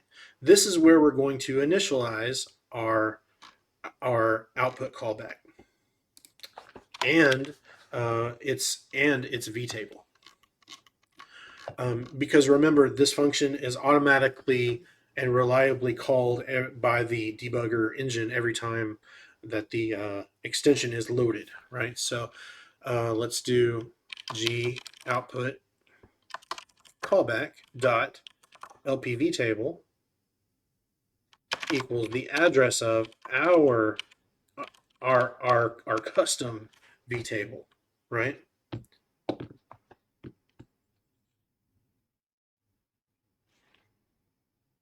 Okay. I mean, I think that's all we need to do for now. But this right here is also going to crash because GOCBV table is currently null. So we need to make sure and make it not null, right? So we need to implement all of the functions that you would expect to normally find in a idebug output callbacks vtable. Okay, and we're going to do that like so. So we're going to implement, like, let's say ulong, or hang on a second. Yeah, this is it. So we're going to make a new function. We're going to call it a cb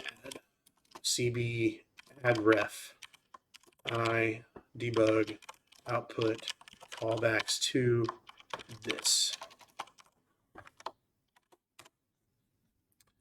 And it returns a ulong. And I got this from the documentation. It's not really important what it does. It's just important that it's there. So we're just going to return one and one reference parameter there. Now, this is important. We need to initialize our GOCBV table, and we need to say the addref method equals the address of our own custom CB addref method, right? Does that make sense? I hope so. So let's carry on with this and do and keep making these functions. So cdecl CB query interface. See, we're actually implementing these functions ourselves. I debug output callbacks to this. This is query interface. We're just going to do unreferenced parameter interface ID. Dang it. Oh, sorry. I didn't put all the parameters in here that I needed. You need a this. You need a inref ID interface ID, just like we did before with the IID underscore, interface name. We're doing the exact same situation because the debugger engine is going to call this method just like we called this method earlier on those other interfaces. We're kind of making our own interface here that inherits from, I like to say it inherits from idebug output callbacks too. But whatever, out p void star interface. That's what we need. Okay, we're not going to use that though. We're not going to use that parameter. We're just going to do interface equals this. And if this code seems silly, it's because it is, and that's just how C++ and especially COM is. That's just the nature. They are silly. And I have to do silly things to play with this COM interface. When you find yourself writing more code to support its own architecture than code that actually does things, then you're probably writing it in a silly language. Okay, so that's query interface. I don't know what I'm doing. Here we go. Let's keep going. ulong cdecl cb release. And all we need is a this callbacks to this.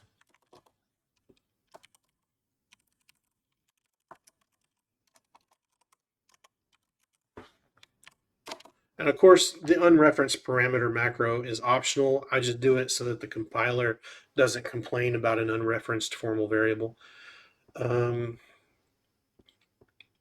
Let's see, interface. We already did query interface. Oh, this is just returns 0.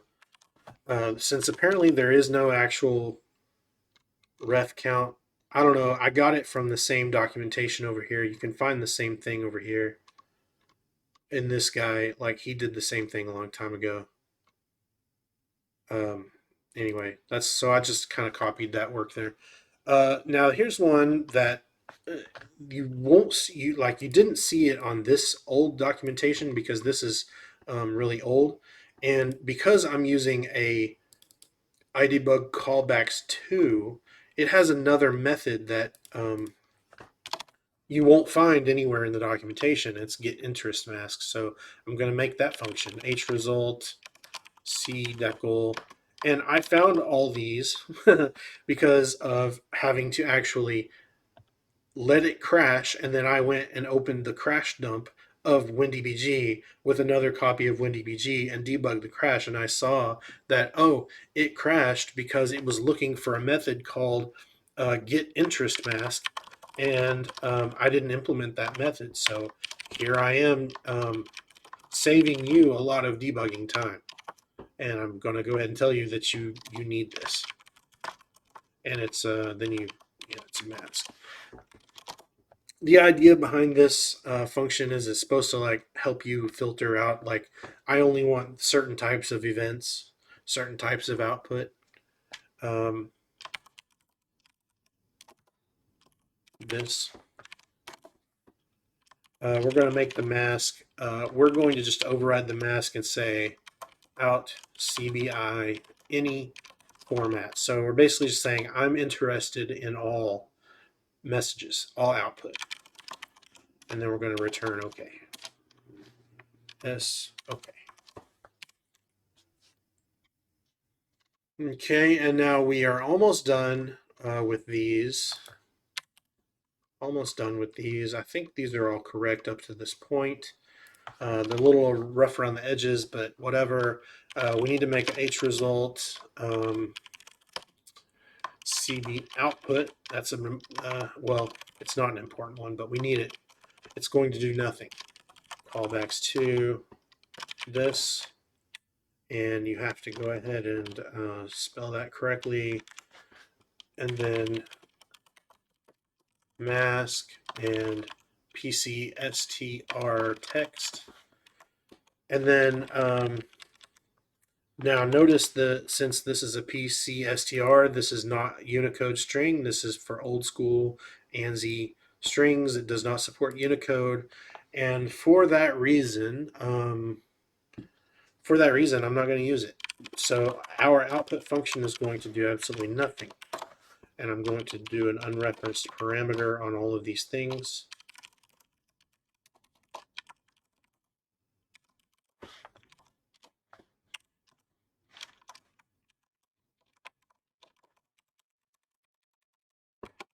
Mask text.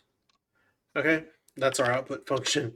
What we're going to do instead is we're going to use output 2, and that needs a idebug output callbacks to this, and same song and dance here. We have a witch. I don't know why it's called instead of a mask, it's now a witch.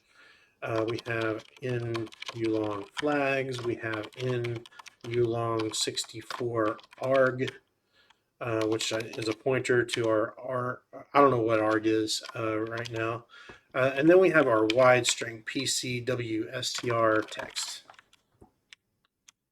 Okay, now this function is going to be our actual output function. And what I'm going to do is I'm just gonna make a global buffer here, okay? I'm gonna make a wchar tg output buffer, and I'm gonna make it big, like 16384. No, that's too big. Let's make it let's just make it 4096 like it is in the sample code, right? And now our output 2 function, the only thing it's actually going to do is it's going to wcs copy into our buffer. G output buffer, count of G output buffer, and text. And then return SOK. Unreferenced parameter, we could probably copy most of these things. We don't need this. We don't need which. I mean, and we may use them later, but we're not going to use them today. We don't need arg.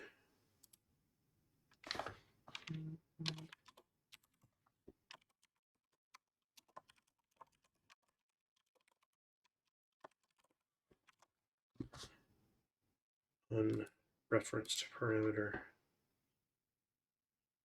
Parameter. Right.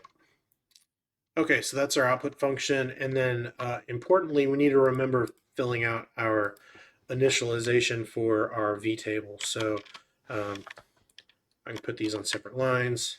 Addref equals that. Release equals the address of CB release. Output equals the address of CB output. Output 2 equals the address of CB output 2.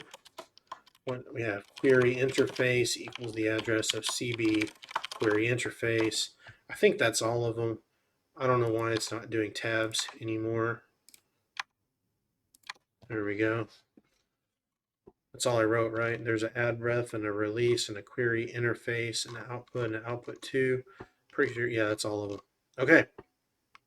So now our vtable is fully populated, and our vtable is now assigned to our G output callback function. All of that to make this one call work. Set output callbacks should now work and not crash. But there's an issue. When I got to this point, I got to this point, I realized that as long as my output callback is registered, I cannot get any output to actually show up in the WinDbg window.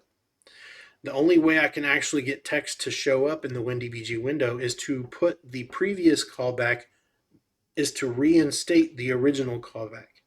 So I had to keep swapping callbacks in and out every time I want to display text to the screen. I'm almost positive that that can't be the right way to do it, but I haven't figured out how to fix it yet. So what we're going to do what we're going to do first is we're going to do it this way. All right, so we got our callback put in. Now it's time to start actually scanning the function. And so I'm going to make a variable called display mem commands. And it's going to be like the S for Unicode strings, and then DS for ASCII strings, and then there'll be more. I'm going to tack on more later on. Oh, sorry, this has to be a pointer. Hold on.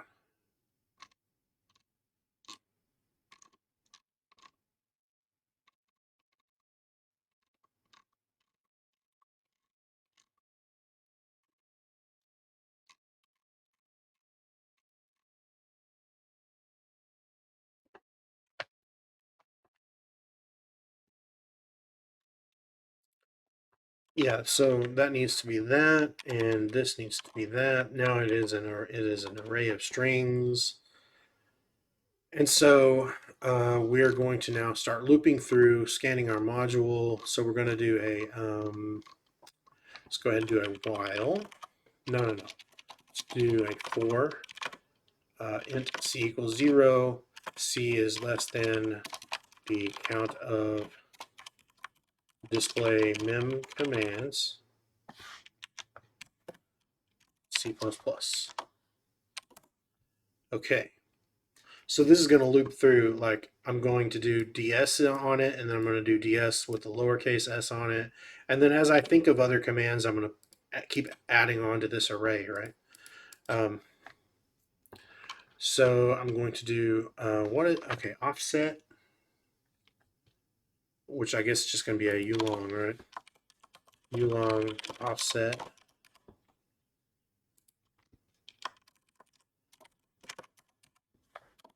I'm going to do while in scan equals false.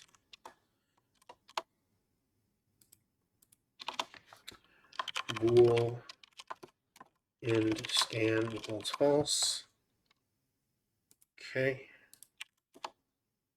Which I think that's all I need there. Yeah. So let me go ahead and move these up to the top where I like my variables to be.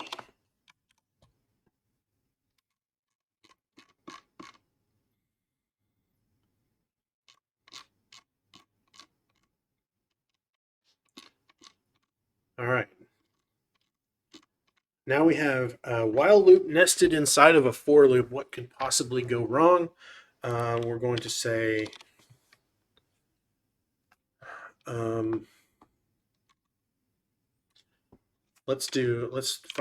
want to make a break, an ability to break out of here as well. If inscan equals true, then break. Okay. Now in here, I'm going to do wchar symbol name. And so my idea with this variable is as we scan through these offsets, there's going to be a point at which the offset that we are at belongs to another symbol. For example, ntds ai g anchor, this symbol it might only be 128 bytes. I don't know how big it is, but let's just say maybe it's 128 bytes. So, and just to make this easier on ourselves, let's say hex 128 bytes. So then if I want to do, if I do like ds ntds ai bang g anchor plus 0x 130, which is a totally valid thing to do, but you're actually you're not in G anchor anymore, right? You're actually, your offset has exceeded the size of the symbol. And so your offset is actually, it actually puts you into another symbol, or maybe just some random blank space in memory. I don't know. But it probably puts you into another symbol, right? So what I'm going to do is, as we're stepping through here, I'm going to check and to try to detect, are we actually in another symbol? And that's how I'm going to know when to stop scanning, right? Okay, so what we're going to do is we are going to snw printfs, which is a mouthful, our command buffer, which we don't have yet. I better go make it.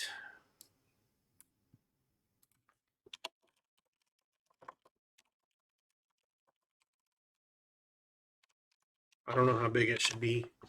64 probably.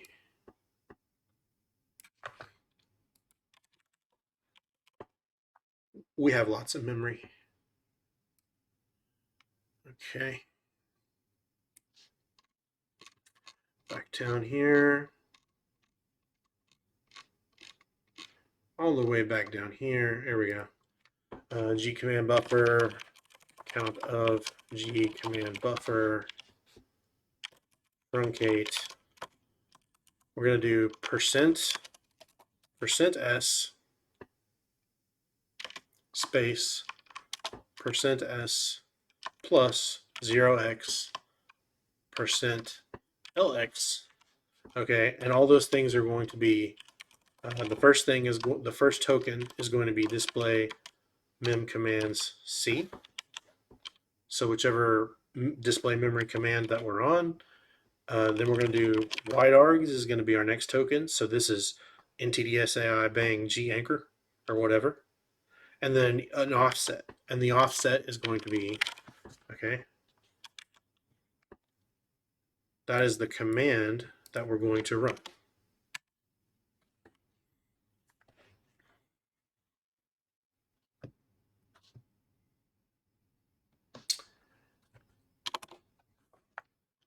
Debug control. Why does it keep wanting to do connect? Debug control LPV table execute wide. Debug control debug out CTL this client. Now this one is the different from what we have been using.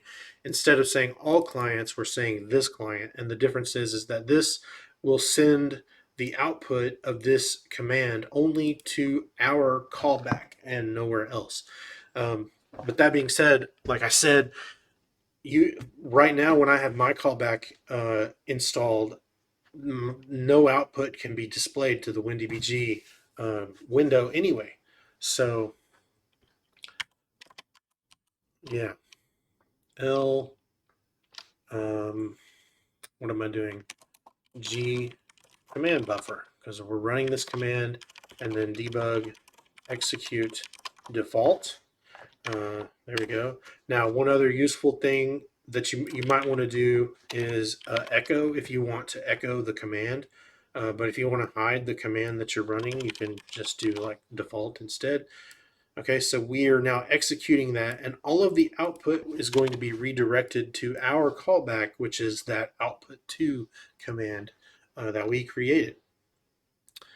All right, and then so again, remember the problem is now I can't actually output text back into the WinDbg screen unless I reinstall the original callback.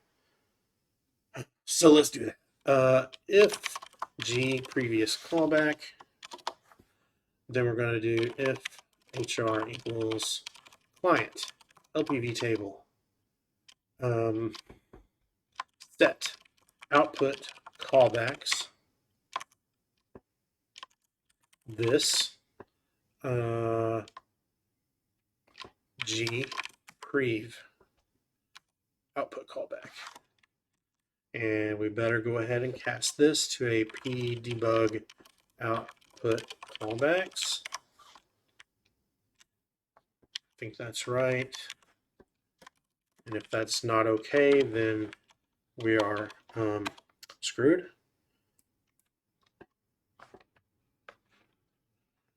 All right.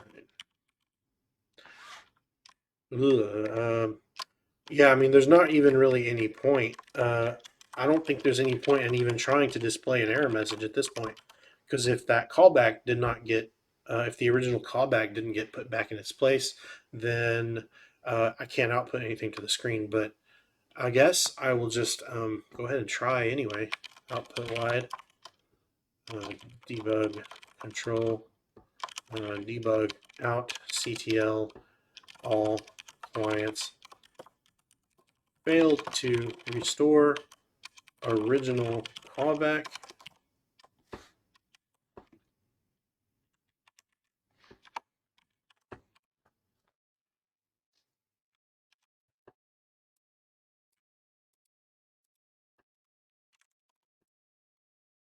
Okay, so essentially we want to filter out some things like if the output contains a bunch of question marks, we don't want to see it, right? So if WCS str, if it's in the output buffer, if that's in the, if like the output buffer contains a bunch of exclamation marks, then we want to filter it out. We also want to filter out if the output buffer is empty. So we do greater than 0 here, right?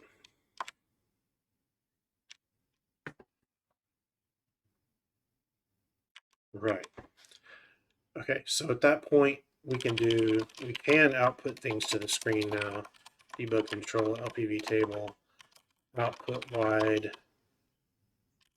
this, debug out CTL. I really should make a macro for these, huh?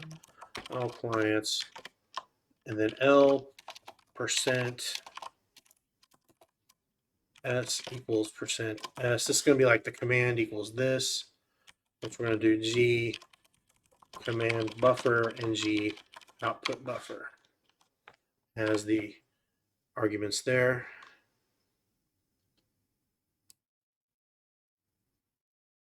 Okay, I guess that's it.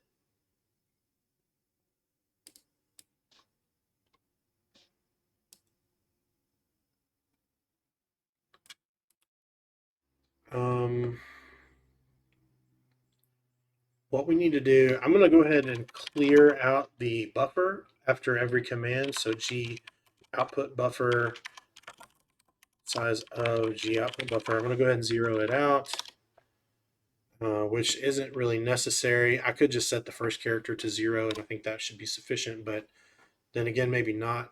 No, I should go ahead and clear it out completely. That's the better thing to do. Next, I'm going to set our custom callback. Now that we're finished displaying text, I'm going to put our callback back in. So set output callbacks, this debug output callbacks, G output callbacks.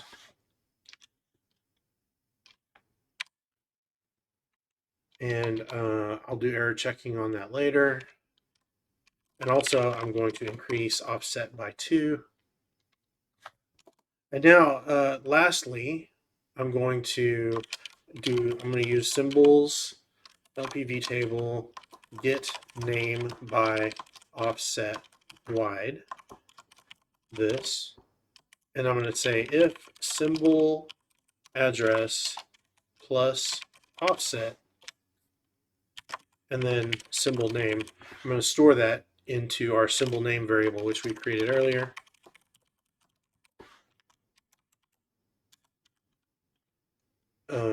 And then what else do we need? Name size, displacement. Don't need either of those things. Okay.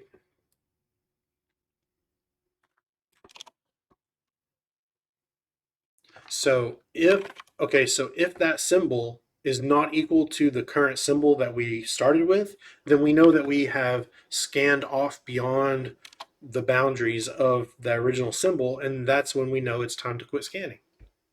So WCS compare symbol name with wide args, and if those are not the same, then we break out of this loop. And one last thing I want to implement is the control.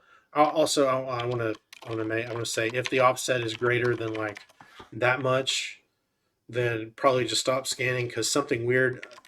It's very rare that a symbol is going to be larger than that.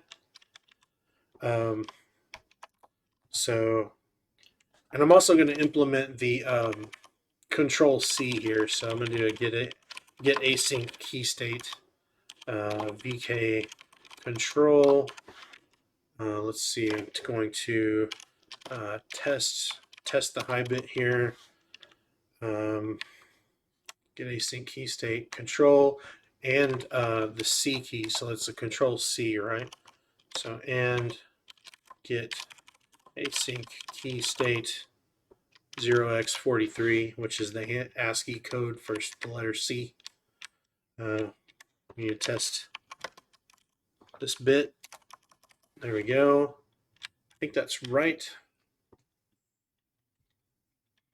Yeah, so that's just saying if you're holding down Control C, then we are going to set in-scan to true, right? So we're not setting in-scan to true here because maybe we just want to move on to the next item in our list of commands that we want to run, our display mem commands, right? So this doesn't mean we want to end this scan entirely, but if we're holding down Control C, it means we want to end the scan completely. And that's it. I mean, we're done. We're done enough that I can actually show you what it does now. But what we need to do is we need to clean up at the end. So if g previous callbacks, and this one is really important. If previous output callback, we have to put this one back in because if we don't, then WinDbg won't be able to output anything to the screen. So like if we unload our extension command, we have to remember and do this, before. Let's see. Let's just do this. We have to do that. We have to reinstate the original callback, or else when the WinDbg window will be left with no way to allow to output text to it, and we don't want that. Finally, we clean up our things. So symbols, vtable, release. I hope these implementations of release do something, because my release doesn't do anything. Debug control, symbols. Oh, sorry. Debug control, LPV table, release, debug control. And again, if you were writing C++, you would just, it's a little faster. You could just do debug control release, right? That would be like if you were writing C++. But since we're not, we have to do it the annoying way. And that's it. Let's build it. Okay, we have one error. Oh, and that's just because we need to unload. We need to unload struct scan. F6 to rebuild. Build succeeded. And we still have that warning. I'll take care of the warnings later. Let's go and see what actually this does. So cls dot load struct scan. We have if I run it with no arguments, we get helpful, little usage text. If I run it with bang struct scan ntds ai bang g anchor, it crashed, and the debug engine has been disconnected unexpectedly. Okay, so I did something wrong.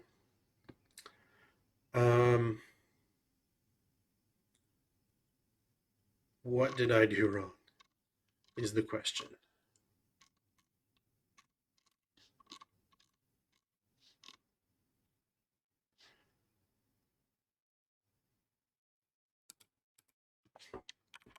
WinDbg. Whoops. I didn't mean to search the web. No one ever wants to search the web from their start menu. Ever. Ever. Okay. Open the crash dump. .load struct scan. And then open another version of WinDbg. Connect it to the first. Attach it to the first instance of WinDbg. Attach to process. Not shell, but you want eng host. Attach.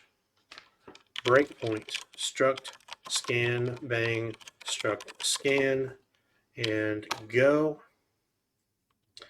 And I'm going to run bang struct scan ntdsai bang g anchor go. And then let's just go until it crashes. Okay. We hit the exception. Let's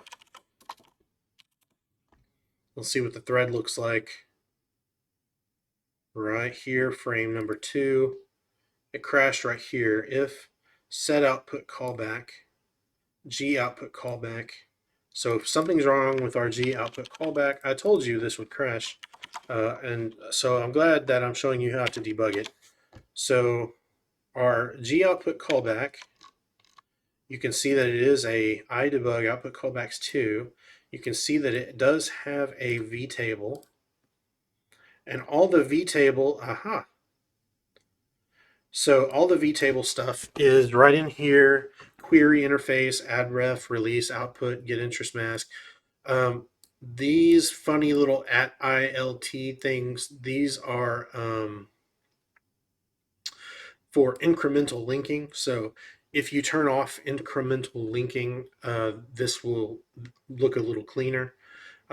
But it, there's nothing wrong. I have nothing against incremental linking, just letting you know what it is. But here's the problem.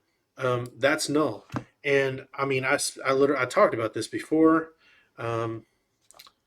That yeah, the debugger engine is going to want to call that get interest mask method. I'll call it a method for the sake of pretending that this is a COM object or an interface, I should say. Yeah, so all it is here. Let's stop all of this nonsense. We figured out the problem. It has been debugged. Close that, close that, close that. Go all the way back to the very top here. We forgot to put in our vtable initialization. I remember I scanned over this like 3 times too. Get an interest mask. And I was like, oh yeah, looks like we got them all. But we didn't get them all. CB get interest mask. There. Build. Succeeded.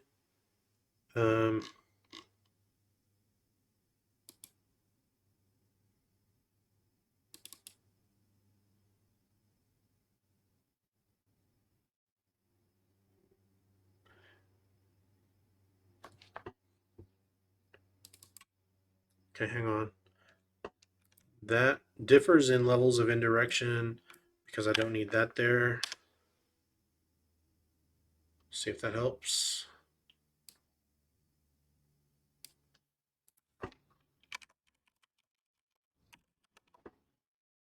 No, I don't think that's right.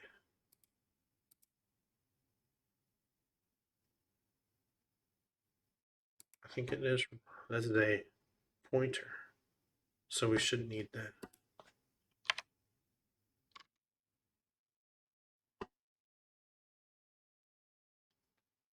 Okay, I think I made our warnings go away. It looks like they went away. All right, one last time now. Let's do WinDbg. Let's open this dump file. Let's load our extension. And now let's run our extension on ntds AI g anchor. Failed to get existing output callback. It's better than crashing. Failed to get exist. So apparently that was the right thing to do, was to have this right here.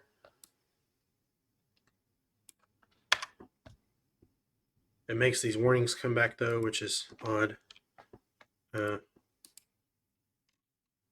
let me unload this. Rebuild this. Load it. Run it.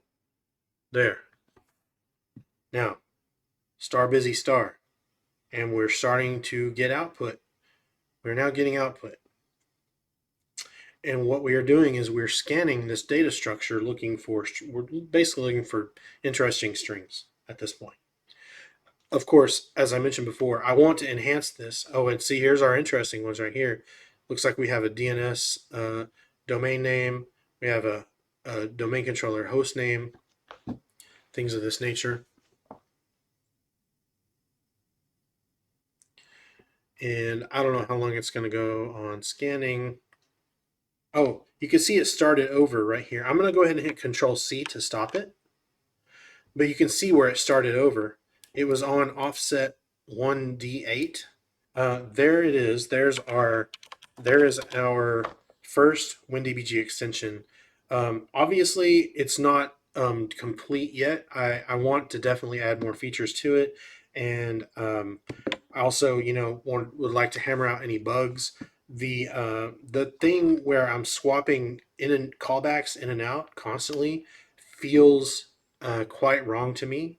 So I definitely want to figure out how to make that work more correctly. But all this code will be up on GitHub, and I'll continue working on it and trying to figure these things out. But so there you go.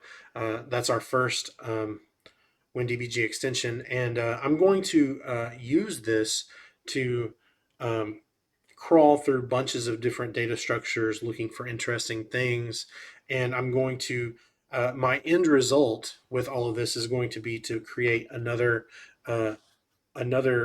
extension that is specifically going to help you um, diagnose and troubleshoot your domain controllers when you have an lsas memory dump from a domain controller. That's where I'm going with all this. But I needed to make this tool first before I can make that other extension.